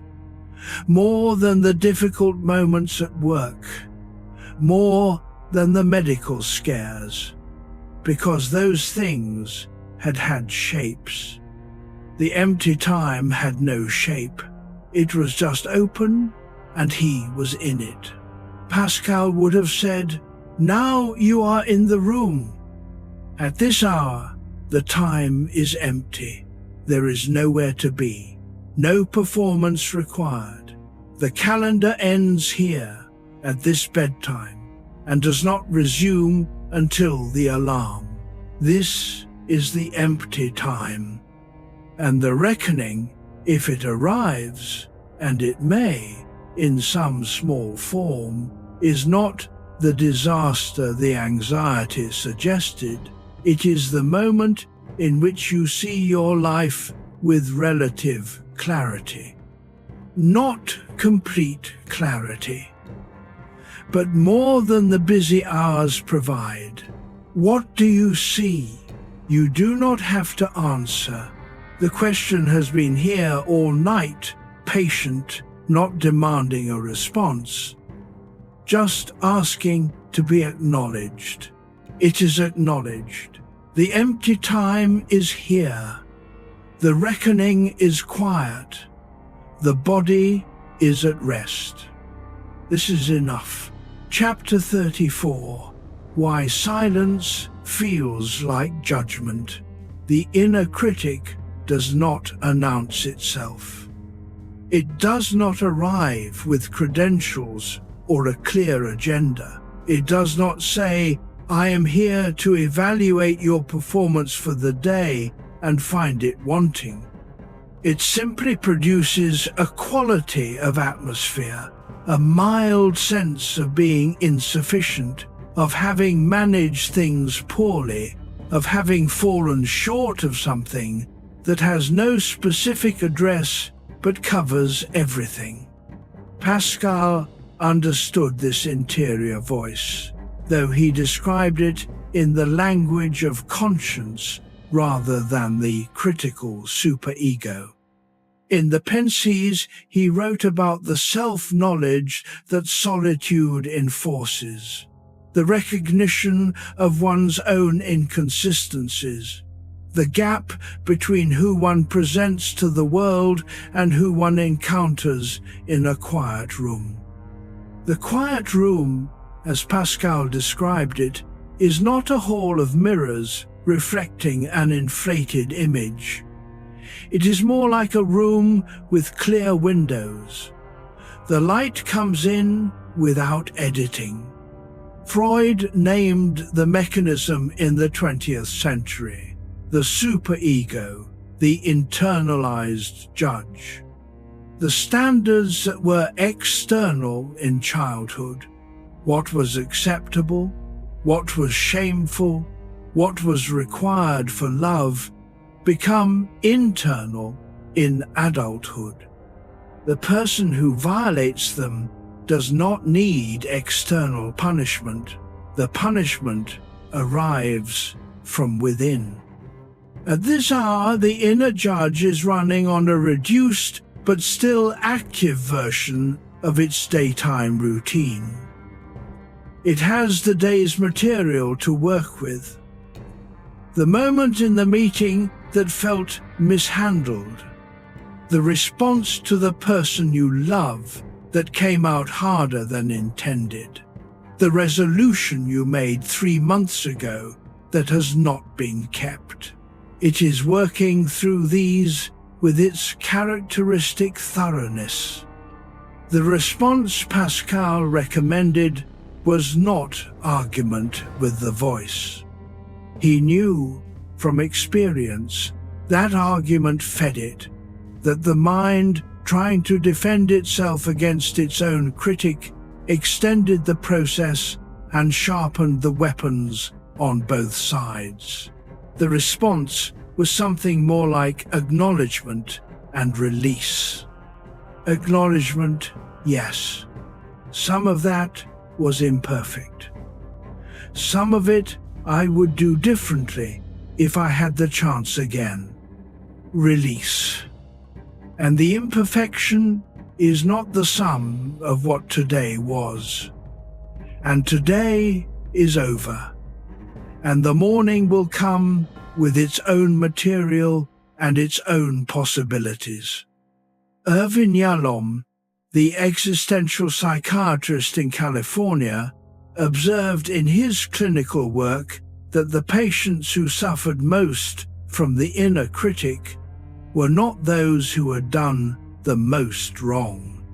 They were those who had developed the most unrealistic standard, inherited from parents who used shame as a management tool, or from cultural environments that treated imperfection as moral failure. The standard the inner critic applies is not the accurate standard. It is the anxious child standard, applied with adult vocabulary and decades of accumulated evidence. You can hear the voice. You do not have to agree with the verdict. Let your shoulders drop. Feel the mattress below you. The inner critic has done its work for tonight. The material has been processed. Nothing on the list requires action before morning. Let the voice run down, the way a machine runs down when the power is reduced. Not silenced by force, just gently, gradually allowed to finish. It will finish. The room is quiet enough to hear it finishing now. Chapter 35. Reality without consolation. Pascal did not believe in making the truth comfortable. This is one of the ways he differs from most writers in the tradition of wisdom. The tradition of wisdom broadly tends toward consolation. It acknowledges difficulty and then provides a framework that makes the difficulty bearable. The Stoics. You cannot control what happens, but you can control how you respond. The Buddhists. Suffering arises from attachment, and attachment can be released. The Existentialists. There is no inherent meaning, so we are free to create our own. Each of these is genuine. Each contains something true and useful. Pascal found them insufficient. Not wrong, insufficient. Like medications that address the symptoms without engaging the underlying condition. The underlying condition, as he saw it, was this: the human being is genuinely in a difficult situation. Finite in a universe that does not share that finitude, mortal in a world that will continue without it, conscious of its own situation in a way that no other element of the world appears to be, searching for something it cannot locate in the available places. This is the reality. And the reality without consolation is uncomfortable. Pascal sat in that discomfort longer than most. He did not find it empty. He found it full of the specific texture of honest existence, of the genuine weight of being a thinking creature in a contingent universe, of the search that the discomfort implied. And at the end of the sitting, his conclusion was religious. He believed the discomfort pointed toward something, that the specific shape of the human hunger corresponded to a specific food that was outside the range of purely human production. But, and this is what he was careful about, you could not arrive at that conclusion by refusing to look at the discomfort first. The consolation was not available as a bypass. It was only available as a destination reached through the territory. The territory was uncomfortable. He sat in it. This is worth noting at this hour, because the quiet room is its own version of that territory.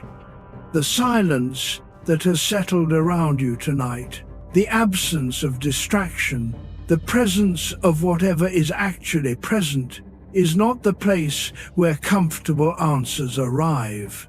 It is the place where honest questions can finally be heard. The honest questions are not catastrophic. They are the questions of a human being taking its own situation seriously. What has mattered to me, really? What would I want to have given my attention to? What is underneath the activity that has organized the years? These questions do not resolve tonight. They are not supposed to resolve tonight. But they can be acknowledged. They can be given the brief, honest attention that the day does not provide.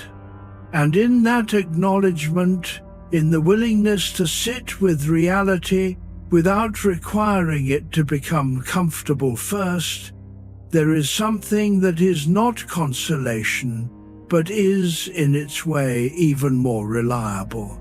Contact with what is real, which is all that honesty has ever offered, and all, ultimately, that can be trusted. Your breath is steady. The room is still. You are in contact with what is real.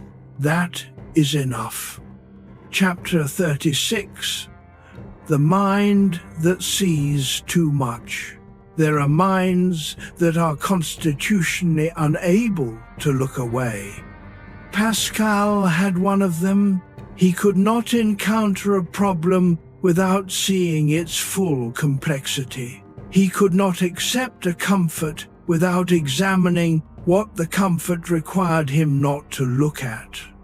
He could not hold a belief without testing it against its hardest objections. This is a gift. It is also, at certain hours, a significant inconvenience. The mind that sees too much does not give itself easy nights. It reviews the day not with the summary justice of a court, but with the thoroughness of an archaeologist, turning over each layer, examining what is underneath, noting what the surface revealed and what it concealed. It approaches sleep not by simply lying down and stopping, but by continuing its operations at reduced capacity, unable to fully disengage even when the body has given it every reason to.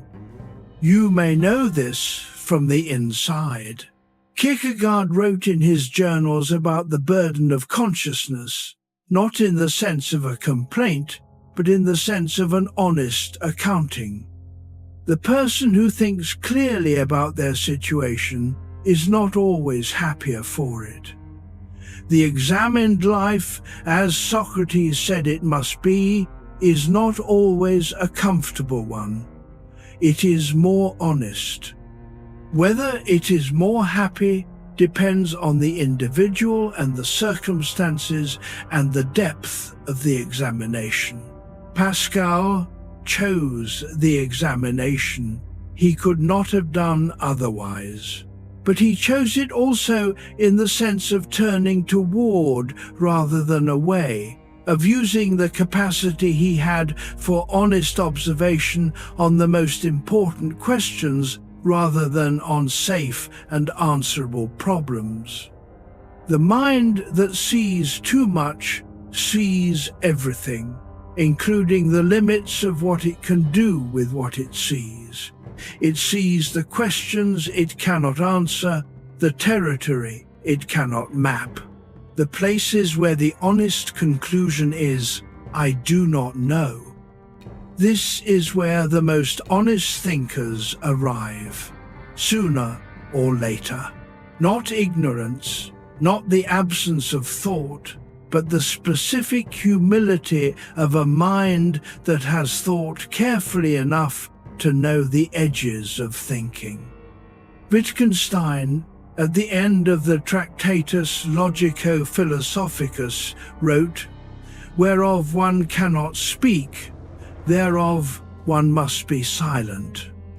He was describing the limits of language, and therefore, in some sense, the limits of explicit thought. Beyond those limits, in the ethical, the aesthetic, the territories that matter most, he recommended silence. Pascal arrived at a similar threshold. He had used mathematics, logic, rhetoric, the full force of one of the most powerful minds of the 17th century, and he had arrived at the edge of what those tools could reach. What was on the other side of the edge required a different instrument. He called it the heart. He wrote, "The heart has its reasons, of which reason knows nothing." This is not irrationalism. Pascal did not reject reason. He used it more precisely than almost anyone of his era. But he recognized that reason was a tool, and that the most important questions, the ones about meaning and worth and what is finally real, arrived in a register that reason could approach but not enter. The heart, the deep interior, the part of you that knows things without being able to justify the knowing. At this hour, the mind is quieting, the reasons are running down. What remains is the heart's knowing. Whatever it holds without justification, without argument, without the scaffolding of daytime logic, trust it tonight. It has been here longer than the reasons. It will be here when the reasons rest. Chapter 37. Greatness and Weakness Together. Pascal arrived after years of sitting with the human condition at a conclusion he thought was the most honest available.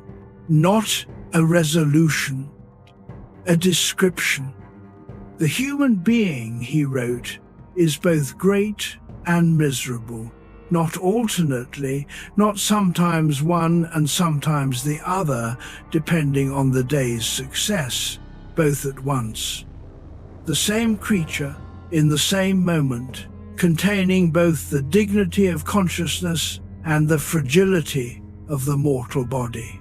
The same person who can conceive of the infinite and who cannot remember where they put their keys. He called this the contradiction of man, and he refused to resolve the contradiction. Other philosophical traditions had tried to resolve it in one direction or the other. The humanists emphasized the grandeur, the capacity of reason, the accomplishments of civilization, the dignity of the free individual. The pessimists emphasized the misery, the brevity, the uncertainty, the fundamental inability to get what we actually want. Pascal held both. He thought either alone was inaccurate, and that the inaccuracy produced a specific kind of problem. The humanists who denied the misery became complacent, stopped searching, settled for less than the situation called for. The pessimists who denied the grandeur became passive, gave up, stopped engaging with a life that was, despite its difficulty, worth the effort. Both distortions of the picture produced a diminished life. The accurate picture, the one that held both simultaneously, produced, Pascal thought, the correct orientation. It kept you from either the complacency of the humanist or the resignation of the pessimist. It kept you reaching without the illusion that the reaching would fully arrive. Thomas Aquinas, the 13th century philosopher and theologian whom Pascal had read carefully, wrote about the via negativa, the negative way of approaching truth by describing what cannot be said about it, what it is not, rather than what it is. Pascal's approach to the human condition was something like a secular via negativa. The human being is not simply great, is not simply miserable, is not simply rational, is not simply animal. What it is cannot be captured by any single description. What it is can only be approached through the holding of contradictions. You have been holding contradictions tonight. The tiredness and the presence, the desire for sleep and the restlessness that has kept the mind moving, the discomfort of sitting with the unresolved and the genuine quiet that has been building in the background. These are not problems to be solved. They are the texture of an honest night. You are great and you are fragile. You have accomplished things and fallen short of things. You carry wisdom and confusion in equal measure. You love and are sometimes not able to express it. You are finite and you know you are finite, which is its own kind of infinity. This is the human being. This is you on this night in this room. Not the improved version. Not the version that has resolved the contradictions. The actual version with the contradictions held intact. The actual version is what is here, and what is here is enough. Let the breath move. Let the body settle further. The contradictions do not need resolution tonight. They can rest alongside you. Chapter 38. The Heart and its Reasons. Pascal wrote, Le cœur a ses raisons que la raison ne connaît point. The heart has its reasons of which reason knows nothing. He wrote this not as a celebration of irrationality. He was one of the most precise rational thinkers of his century. He wrote it as a statement of scope. Reason has its domain, and it is large, and within that domain it is reliable. But the domain has edges, and at the edges something else operates. He called it the heart. In the context of the Pensées, the heart refers to the deepest level of the person, not the emotions in the common sense, not the sentiments, but the faculty by which the most fundamental orientations of a life are established. What you love, what you move toward without deliberation, what claims your attention before the reasons arrive to justify it. This is not anti-intellectual. It is a claim about the architecture of human knowing, that at the foundation of everything reason builds, there are commitments that reason did not make. Reason inherits them. It can examine them, refine them, sometimes revise them, but it did not produce them. You know things that you cannot explain. You know which people in your life you can trust fully. Not from a calculation of evidence, though you have that calculation too, but from something that arrived before the calculation, and that the calculation has mostly confirmed. You know what kind of work is yours to do, not perfectly, not completely, but in outline. Something orients you towards certain things and away from others with a consistency that reasoning can justify after the fact, but did not generate. You know, on some level, that does not always make it into words, what matters and what does not. The hierarchy of value that actually operates in your life. Not the one you would describe if asked, but the one that your choices reveal. These are the heart's reasons. William James at Harvard in the 1890s wrote about the will to believe, the argument that in matters that reason cannot fully settle, the person's fundamental orientation, their deepest sense of what is real and what matters, plays a legitimate role in arriving at the positions they hold. He was not arguing for wishful thinking. He was arguing that the heart's reasons are a form of evidence. Pascal would have recognized the argument and perhaps wished James had pressed it further. At this hour, in this dark, the heart's reasons are more accessible than usual. The noise of the day is low. The claims of the outer world have been set aside.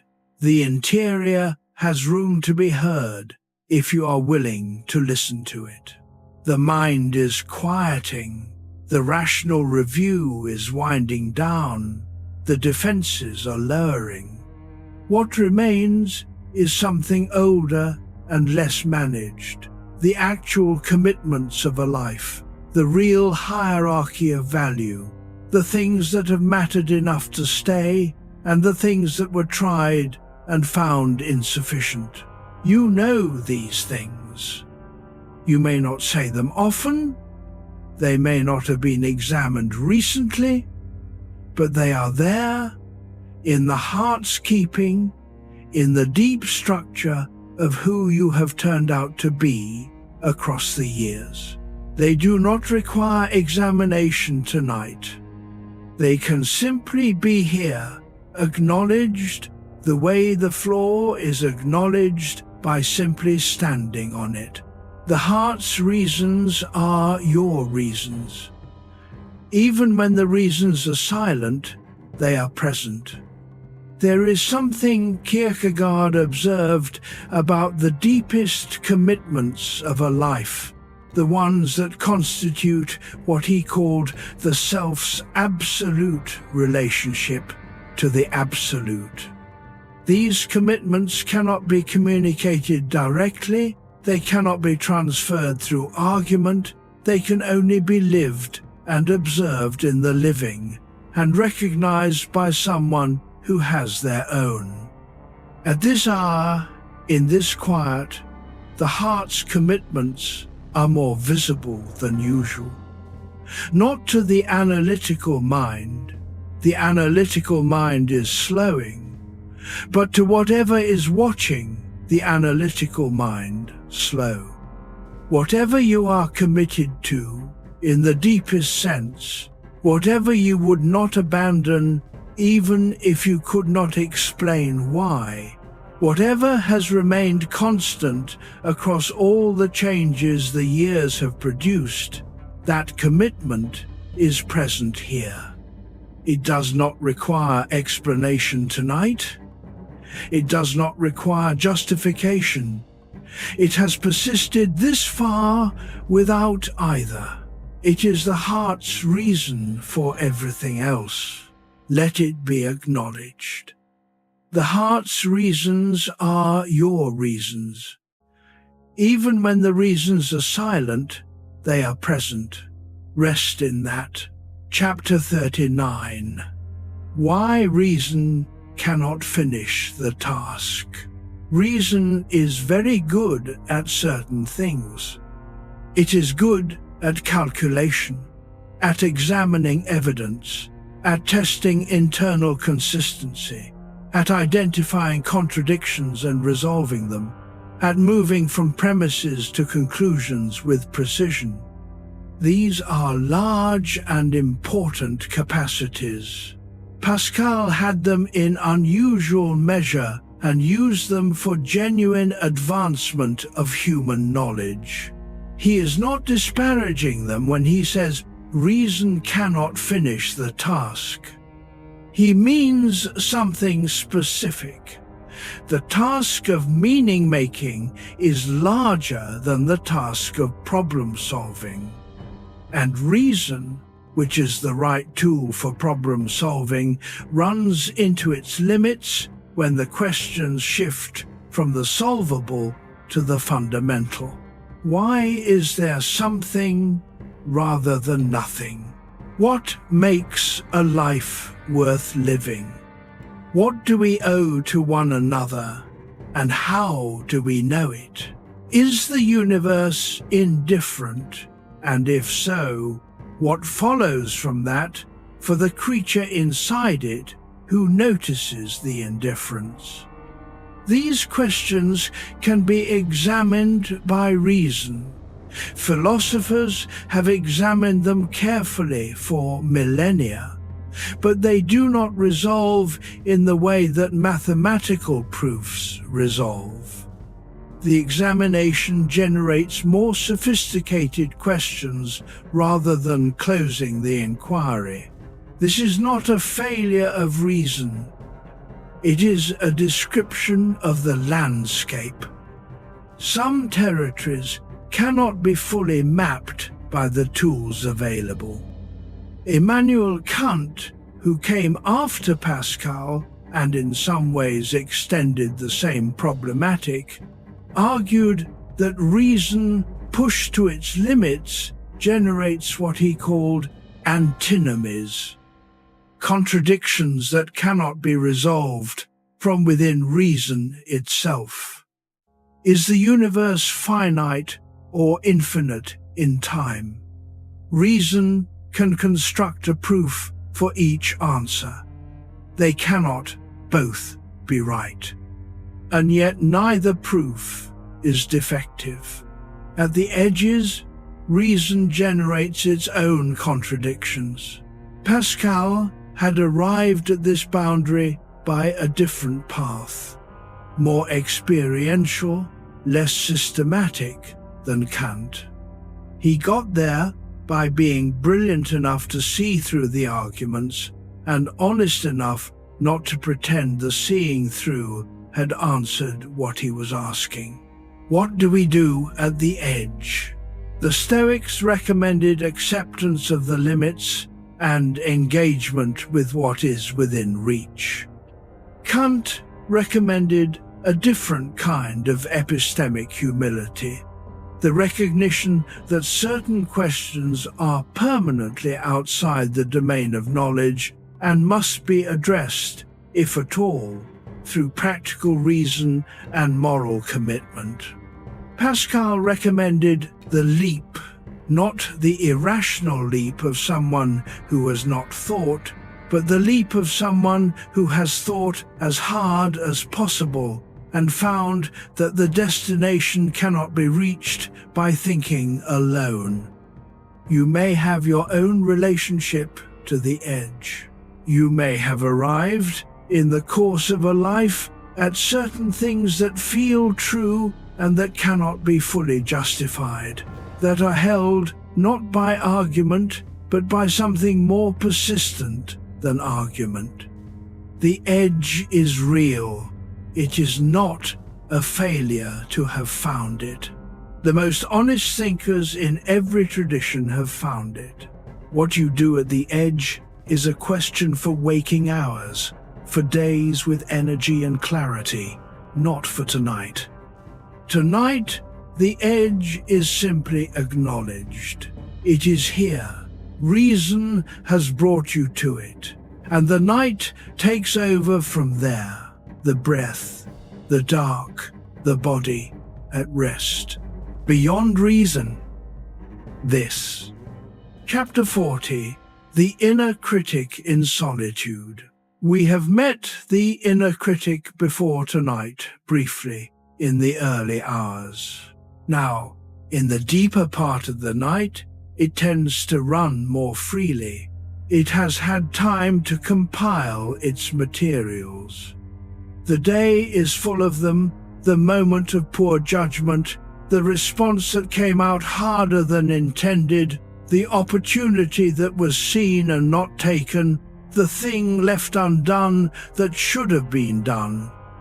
The inner critic works through these materials with considerable attention to detail. Pascal understood this interior voice, though he described it in the language of conscience rather than the critical superego. In the Pensées, he wrote about the self-knowledge that solitude enforces, the recognition of one's own inconsistencies, the gap between who one presents to the world and who one encounters in a quiet room. The quiet room, as Pascal described it, is not a hall of mirrors reflecting an inflated image. It is more like a room with clear windows. The light comes in without editing. Freud named the mechanism in the 20th century the superego, the internalized judge. The standards that were external in childhood, what was acceptable, what was shameful, what was required for love, become internal in adulthood.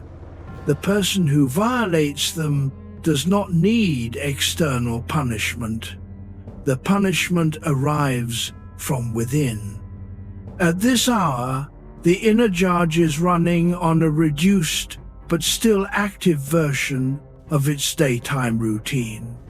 It has the day's material to work with, the moment in the meeting that felt mishandled, the response to the person you love that came out harder than intended, the resolution you made months ago that has not been kept. It is working through these with its characteristic thoroughness. The response Pascal recommended was not argument with the voice. He knew from experience that argument fed it, that the mind trying to defend itself against its own critic extended the process and sharpened the weapons on both sides. The response was something more like acknowledgement and release. Acknowledgement. Yes, some of that was imperfect. Some of it I would do differently. Release. And the imperfection is not the sum of what today was. And today is over. And the morning will come with its own material and its own possibilities. Irvin Yalom, the existential psychiatrist in California, observed in his clinical work that the patients who suffered most from the inner critic were not those who had done the most wrong. They were those who had developed the most unrealistic standard, inherited from parents who used shame as a management tool, or from cultural environments that treated imperfection as moral failure. The standard the inner critic applies is not the accurate standard. It is the anxious child standard, applied with adult vocabulary and decades of accumulated evidence. You can hear the voice. You do not have to agree with the verdict. Let your shoulders drop.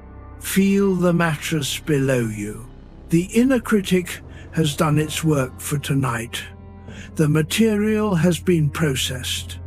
Nothing on the list requires action before morning. Let the voice run down, the way a machine runs down when the power is reduced. Not silenced by force, just gently, gradually, allowed to finish. The room is quiet enough to hear it finishing now. Chapter 41. Stillness before surrender. There is a moment in the process of falling asleep that is neither waking nor sleeping. You may be approaching it now. It is the moment when the grip loosens. Not by decision. You did not decide to stop gripping. The gripping simply requires more effort than is available, and it slackens. The day's concerns, which felt urgent and immediate while you were engaged with them, begin to recede. Not to disappear. They are still there, in the mind's background, but they have moved from foreground to middle distance. Pascal described this threshold in terms of the will. The will, in his understanding, was the faculty that organized the self around its projects and concerns. It was the faculty that kept the attention focused, the plans in order, the performance running. And the will was, Pascal thought, simultaneously one of the great human capacities and one of the great sources of human suffering. The will that enables you to work toward what matters is the same will that cannot rest in the intervals between the working.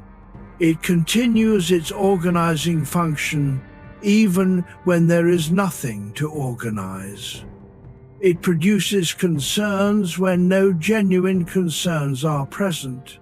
It maintains vigilance when the situation does not require it. Stillness before surrender is the moment when the will is running out of material, not defeated, not broken, simply exhausted in the way that a fire exhausts itself when the wood runs low, not extinguished but reduced, quieter, the large flame becoming a smaller one, and then a warmth, and then a glow. Simone Weil, writing in her final years in London while her own body was exhausted, wrote about what she called the decreation of the self, not destruction. Decreation, the voluntary reduction of the ego's insistence on its own primacy so that something else could be present. She was describing a spiritual practice, but the phenomenology applies to the natural process of falling asleep. In sleep, the will decreates temporarily. The self that has been insisting on its own agenda, on being right, being adequate, being in control of its experience, loosens its insistence. The person who falls asleep is not running the same management program. They have let the program rest. This is not surrender in the sense of defeat. It is surrender in the older sense, handing something over, giving the night its authority. Marcus Aurelius wrote in the Meditations that lying down each night was an opportunity to rehearse the letting go that death would eventually require, not morbidly, as a discipline, as a reminder that the self does not have to hold everything. The floor holds the bed. The bed holds you. The night holds the room. You do not have to hold anything tonight. Let the grip be what it is, loosening naturally as the energy required to maintain it becomes unavailable. The stillness before surrender is not a failure of will. It is the will, finally, resting. Nothing is needed from you now. Let it rest. Chapter 42. What Pascal learned alone. Pascal spent the most important years of his life in relative isolation. Not the isolation of someone who had no choice, though illness limited his mobility and his social engagement. The isolation of someone who had looked at the available options and concluded that the quiet room, painful as it was more honest than the busy salon. He was at Port Royal, the Jansenist community outside Paris, between 1655 and the end of his life in 1662. He wrote in the periods his health allowed. He thought, he prayed. Not easily, not comfortably, but with the persistence of a person who had eliminated the comfortable alternatives. What did he learn there? This is the question we planted in the early hours of this night. There is something Pascal discovered in that cold room that he never quite recovered from. Here is what I think it was. He learned that the thing you are running from is not as bad as the running. This is not the same as saying the thing is easy.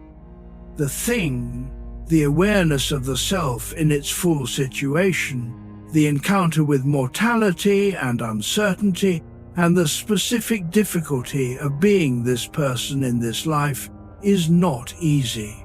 Pascal was honest about that. But the running is worse. The running produces a specific kind of fatigue that sleep does not repair. It is the fatigue of constant maintenance, the energy required to keep the distraction running, to keep the interior at a manageable distance, to keep the performance coherent. This fatigue accumulates over years, invisibly, until it presents as something that is hard to name but easy to recognize, the exhaustion of being endlessly on. In the quiet room, the maintenance stops. And what Pascal found was that the self, when the maintenance stopped, was not the disaster he had expected. It was difficult. It was honest. It was smaller and stranger than the managed version.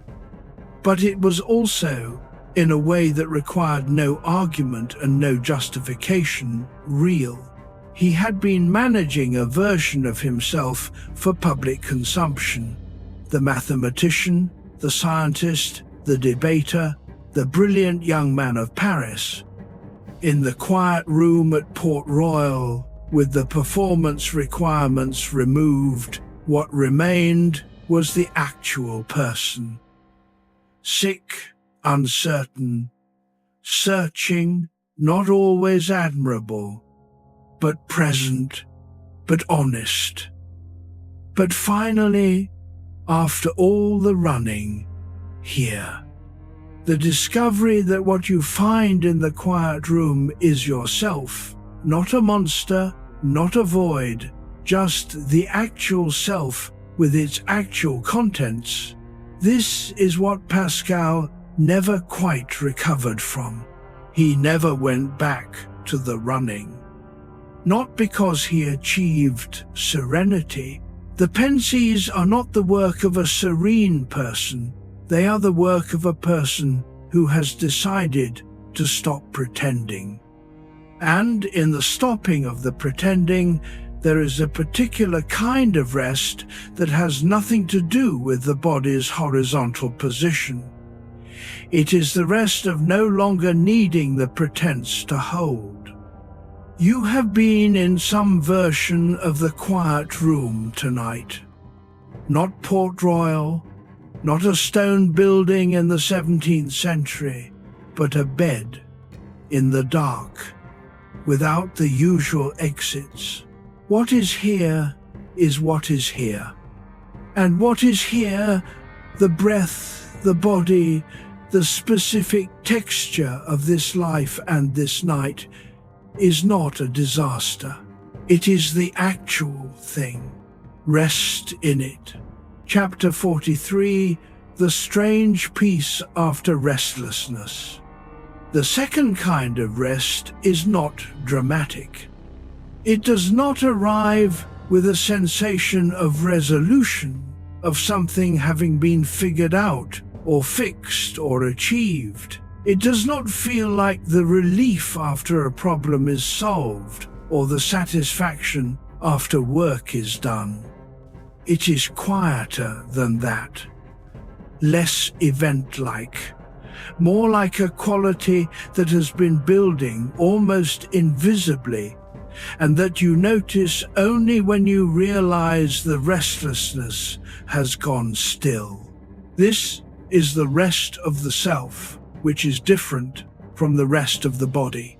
The body's rest can be measured: heart rate, muscle tension, the depth of the breath. It has visible physiological markers. The body's rest begins when the physical requirements for consciousness are reduced and the restorative processes take over. The self's rest has no physiological marker. It is a quality of relationship to the present moment, a condition in which the self is no longer arguing with its situation, no longer generating the internal noise of resistance and management and performance, but simply present in it. Pascal spent years learning to recognize this condition. He was not naturally inclined toward peace. His letters and fragments suggest a man of high internal temperature, quick, restless, dissatisfied with imprecision, difficult in argument, prone to intensity in everything. The peace he arrived at toward the end of his life was not the peace of temperament, it was the peace of someone who had exhausted the alternatives. He had tried the salon, he had tried the mathematics, he had tried the debate, he had tried the management strategies, the project, the company, the busyness, and none of them had quieted the deep restlessness. They occupied it, they did not resolve it. What resolved it, in some degree, was the surrender Pascal described in his memorial, the night in November 1654, when something broke through the management strategies and found him. You do not have to share his theological interpretation of what found him, but the structure of the experience is recognizable. The moment when the running finally stops. Not because you decided to stop, but because something gave way. The moment when the self's insistence on its own management program, the urgency, the projects, the forward motion, relaxes into a quality of presence that is different from everything that came before it. Thich Nhat Hanh spent decades teaching that the peace most people are searching for is already present, underneath the noise, beneath the management, prior to the running. It is not a state to be achieved. It is a condition that becomes accessible when the obstruction lifts. The obstruction is the running. Tonight, in the late part of this long night, the running is slow. The restlessness that was present in the early hours, the inventory of concerns, the replayed conversations, the anticipations of tomorrow, has moved through its material. It has done what it does.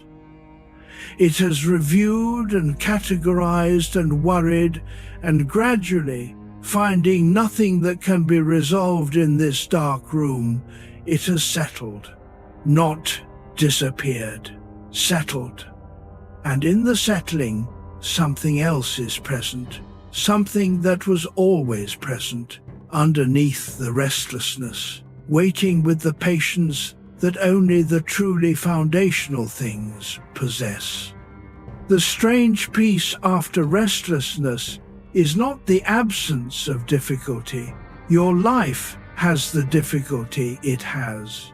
None of that has changed. It is the presence of yourself in your life without the fight. Simply here, breathing, warm, held by the bed, the dark, the night. This is the second kind of rest.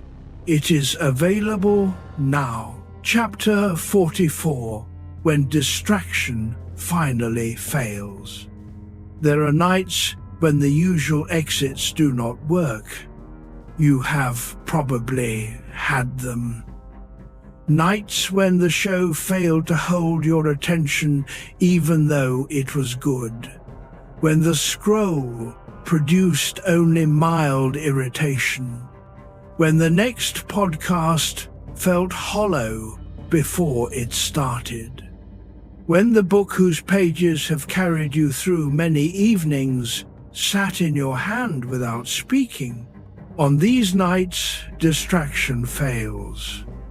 Not completely. There is always something that will occupy the mind for a few minutes. But the occupation does not take hold. The material slides off. The usual purchase is not there. Pascal would have recognized this as a significant moment. It is the moment when the management strategy reveals its limits. When the thing that usually works stops working, and the thing that was being managed becomes visible anyway. What is visible on these nights is not always comfortable. It may be a sorrow that has been deferred, a loneliness that the company of entertainment had been filling but not addressing, a question about the direction of things that the busyness had kept below the level of conscious attention. When distraction fails, these things surface. And here is what Pascal would say about that surfacing. It is not a malfunction. It is the system working. The moments when the distraction fails are the moments when the self most insistently requires attention.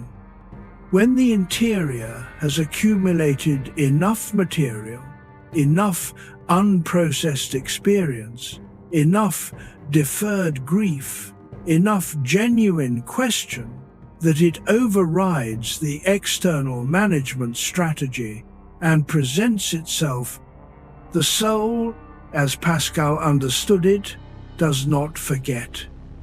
It keeps. It holds the things that the busy life could not address. And occasionally, in the failure of distraction, it brings them forward. The response most people have to the failure of distraction is to seek a better distraction, a more absorbing show, a more compelling scroll, something strong enough to manage what the usual things could not. Pascal's response was different. He said, "Let what is surfacing surface." Not because the surfacing will be pleasant, but because what surfaces once it has been seen reduces in pressure. The sorrow that has been held in waiting is not amplified by acknowledgement. It is, most often, somewhat relieved by it.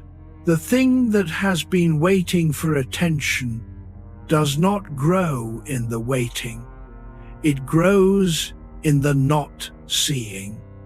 When you look at it, when you let the distraction fail and sit with what remains, it tends to be more manageable than the avoidance suggested. Camus wrote in the 1940s about the experience of seeing clearly without the comfort of hope or the comfort of despair.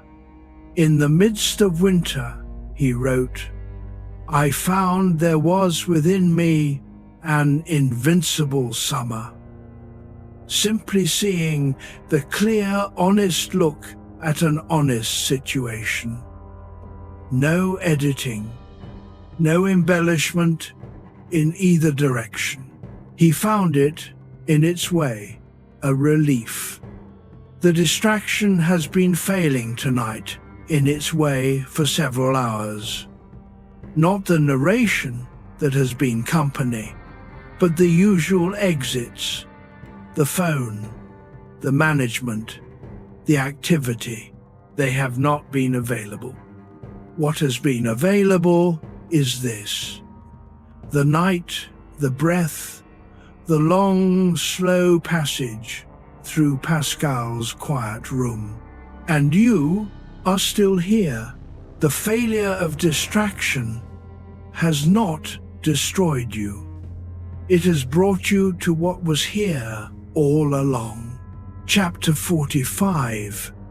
Resting before the infinite. Pascal wrote about the night sky.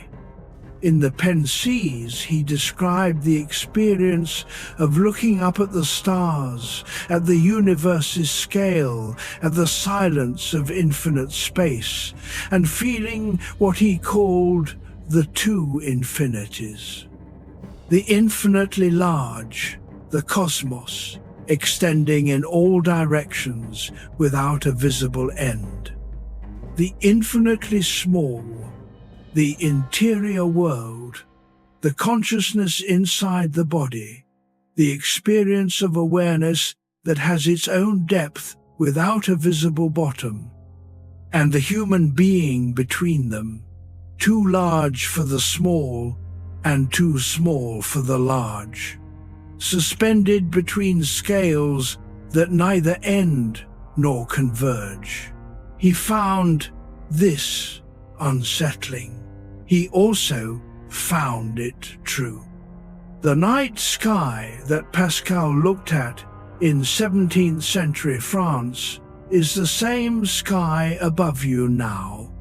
The stars he watched are different, the universe has moved, and the light that reaches us tonight left its sources thousands of years before Pascal was born.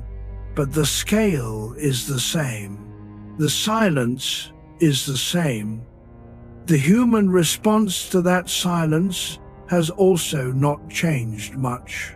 There is a specific quality of rest that becomes available when you stop trying to be the right size for the universe and simply accept the size you are. Small, finite, temporary, here. A consciousness inside a body, in a bed, in a house, in a city, on a planet, in a solar system, in a galaxy, in an expanding universe that does not know it is expanding. And yet, here, aware, breathing. The Buddhist traditions have a concept, shunyata, often translated as emptiness, that is easily misunderstood. It does not mean nothing is real. It means that things do not exist independently, in isolation, fully defined by their own properties. They exist in relation. The meaning of each thing includes its context, its connections, what it is between.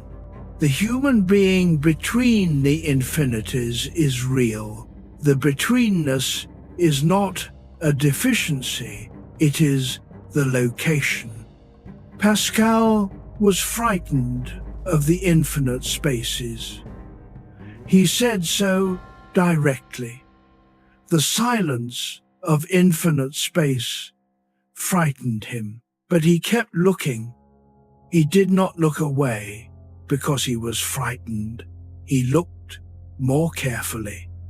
And what careful looking produced was not comfort.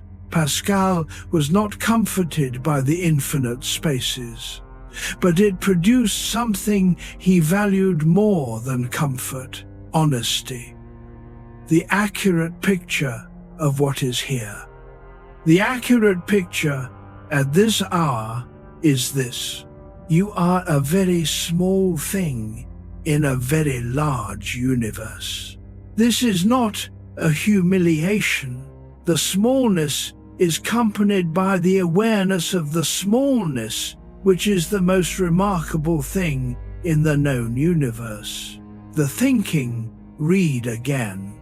You are resting before the infinite. There is a kind of rest that is different from the rest of exhaustion.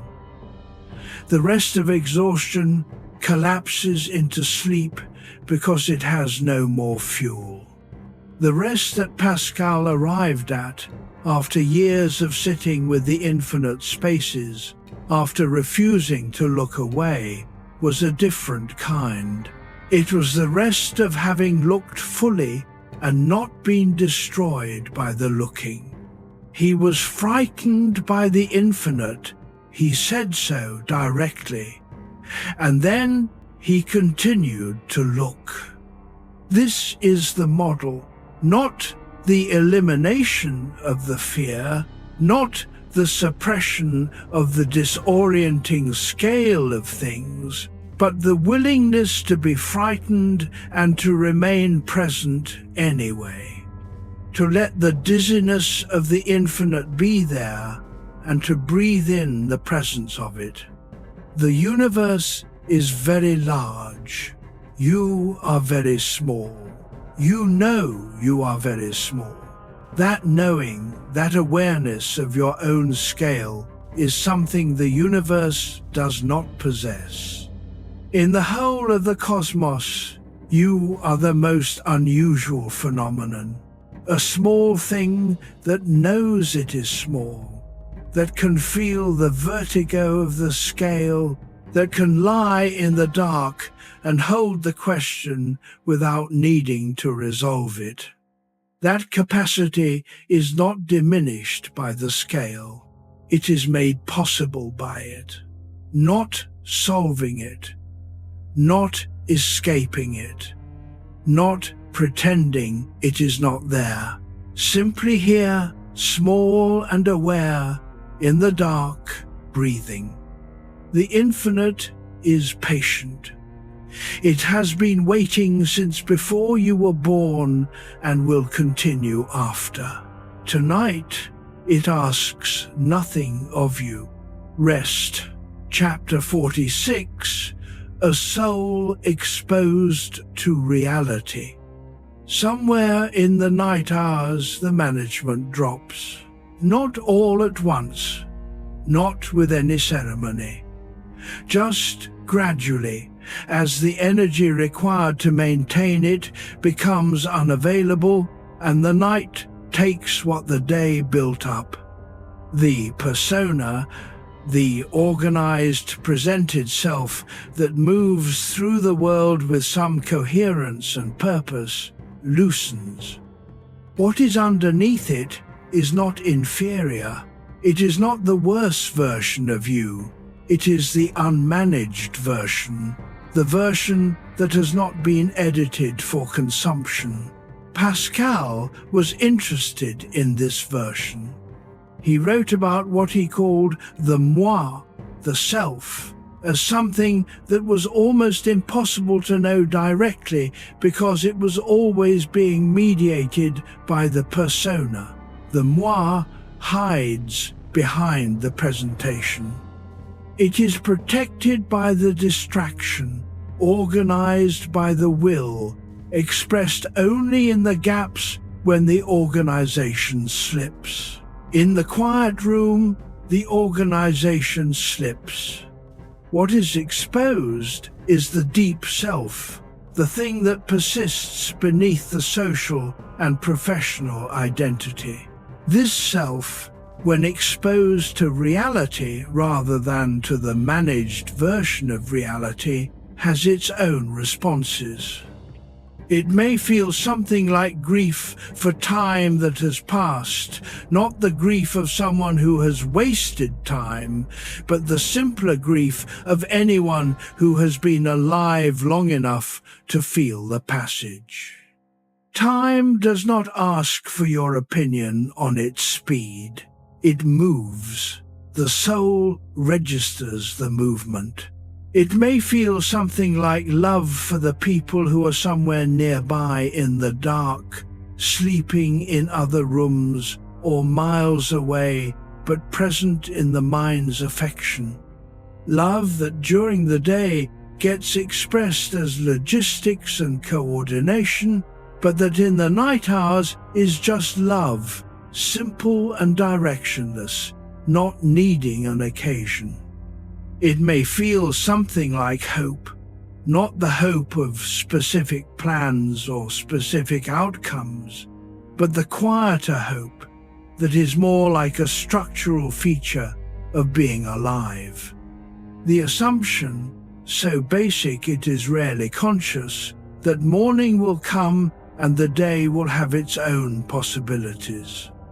Bessel van der Kolk observed that healing from whatever the accumulated difficulty of a life has deposited in the body often begins not with insight but with safety, with the body learning slowly that it is safe enough to let down its guard, safe enough to be exposed. The dark room is safe. You are exposed to reality in the sense that the management has dropped. But the reality to which you are exposed is not dangerous. It is the actual texture of your own life, its difficulty and its particular beauty and its ordinary ongoing continuation. Jung wrote, "Who looks outside dreams. Who looks inside awakes." The soul exposed to reality is not dreaming.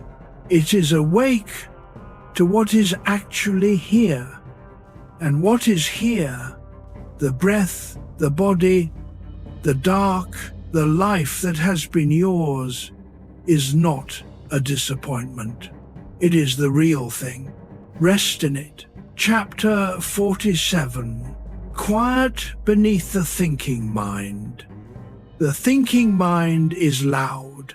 You have spent this whole night in its company, listening to it work, watching it move through its material, feeling it slow, observing it settle. It has done what it does with considerable thoroughness. And underneath it, all along, something quieter. This is what meditation traditions have pointed toward for centuries. Not a silence that is the absence of thought, but a quality of awareness that is prior to thought.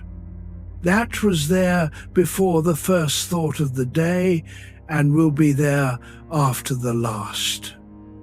That is the ground of consciousness, not its content. Pascal did not have a meditation practice in the Buddhist sense. He would have understood the territory, though. He wrote about the heart as a knowing faculty that operated at a level beneath the mind's explicit reasoning. The heart, in his usage, was not emotion. It was the deepest level of the person's orientation. What it was turned toward before any deliberate decision about direction, that deep orientation is available in the quiet, not accessible through effort. Effort is the thinking mind's instrument. It becomes accessible through the absence of effort, through the gradual loosening that this night has been producing. You have been in that loosening for hours now. The thinking mind has moved through its material. The concerns of the day have been reviewed, catalogued, and as much as possible, set aside. The open loops have been named: the thing Pascal found in the quiet room, the second kind of rest, the bargain the mind makes with the abyss. All of it has been acknowledged. What is here, underneath the naming, is quieter than any of it. It is the quality of awareness itself, the fact of experience, the sheer fact of there being a here in which the night is occurring. This is what Descartes reached for when he stripped away everything that could be doubted and found what could not be doubted: the thinking thing, the aware thing, the fact of interiority. That fact is present right now, in whatever degree of waking remains. You are aware. Even as the mind slows, even as the thoughts become less coherent and the boundaries between waking and sleeping begin to dissolve, the awareness itself is still here. It does not require the thinking mind to sustain it. It is prior to the thinking mind. And in that priority, in the awareness that holds the thoughts rather than producing them, there is a quiet that is not the absence of anything. It is its own presence. Pascal, in his most personal fragments, the ones that feel written at 3 a.m. in a cold room in Port Royal, described moments of accessing something that was beneath the usual surface of his intelligence, not less than his intelligence prior to it, something that was present before the theorizing began, and that was still present when the theorizing had done all it could. He could not name it cleanly. He used the word cœur, heart, for it. The faculty that knows without calculating. The orientation that precedes the argument. At this hour, you are in the vicinity of that faculty. The calculative mind has been slowing for hours. Its productions, the worries, the plans, the assessments, the inventories have been running at diminishing speed. What remains is not empty. It is the witness, the awareness that holds the productions without being identical to them. Jung wrote, "Who looks outside dreams, who looks inside awakes." The awakeness he was pointing at is this: the quiet attention to the interior, the turning of consciousness toward its own ground rather than toward the external world that usually consumes it. You have been turning inward for hours now. The turning has been gradual, but you are in it. The quiet beneath the thinking mind is your oldest companion. It was here before the first thought you remember, and will be here in the intervals between thoughts and in whatever is present in the deepest sleep. You are approaching those intervals now. The thinking is slowing. The awareness continues. Feel the weight of the body, the breath barely moving now, the room around you. The quiet beneath the thinking mind is the quiet you are entering. Let it receive you. Chapter 48. Sleep inside the silent room. There is a room, you are in it. It is the room Pascal described, the one most men spend their lives walking past, the one that waits behind the noise and the activity and the endless small occupations of a busy life.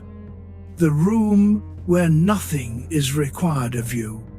The room where the performance has no audience. The room where you are simply what you are, without the scaffolding of role or task or social identity. You have been here all night, and something has happened in the being here. Not a resolution, not an answer to the questions that circled in the early hours, not a fixed version of anything that was broken, but something quieter and more reliable than resolution. You have been present in the silence without the usual exits, in the company of a man who sat in a similar room 3.5 centuries ago and refused to look away. Pascal found in his quiet room that the thing he had been running from was not the enemy. The silence was not empty. The self, encountered directly, was not a void. It was something finite and aware and searching and occasionally capable of an honesty that the busy life prevented. He found that the room was livable. More than livable. The room was where the actual life was occurring, underneath all the management and performance and forward motion. The actual life, with its actual texture, the grief held lightly, the love without occasion for expression, the questions without answers, but with genuine weight, was always in the room. The room had always been here. You had always been in it. Tonight, you have simply sat down in it. The breath is very slow now. The thinking has settled. The body knows what it needs and is moving toward it. The room is the same room it was when we began. The dark, the mattress, the specific quiet of your particular house on this particular night. None of it has changed. And something in you has shifted. Not fixed. Shifted. The way a weight redistributes when you finally set it down, you carry the same weight tomorrow. But for now, for these hours, you have set it down. Marcus Aurelius wrote that you could leave life right now, and that this awareness should determine what you do and say and think. He was not recommending despair. He was recommending presence, the awareness that this is the life, this room, this breath, this night, and that there is no rehearsal version running in another place. This is it, and this is enough. The silence most men avoid has been here all along. It was not waiting to punish. It was waiting to receive. It receives you now. Whatever you carry, the years, the questions, the unfinished things, set it down beside you. Not to abandon it, to rest from it. The morning will return it, the day will resume. The noise will come back, and the tasks will reassemble, and the performance will run again. But right now, the room, the silence, the breath, and one thought, which is the simplest thought available and the truest: you are here. You are enough. The night holds you. This room, Pascal's room, your room, the room that all of us carry and spend our lives circling, is not a place of punishment. It is not the place where your failures live or your inadequacies wait. It is simply the place where the actual self resides when the performance has stopped. The actual self is quieter than you might have expected. It is smaller in some ways, less dramatic than the version that moves through the public world. And it is larger in other ways, more capable of rest, more comfortable with uncertainty, more willing to simply be here without demanding anything of the moment. You have spent this night in the company of a man who spent his last 8 years learning to sit in his room. He was brilliant and in pain, and he never entirely made peace with the silence. But he chose it. He kept choosing it, night after night, in a cold stone building outside Paris, with a body that would not cooperate, and a mind that would not stop. And what he left behind, the pensies, the fragments, the notes that were never organized into the book he planned, is the record of someone who looked honestly at the human condition and found it both terrible and magnificent, and did not look away.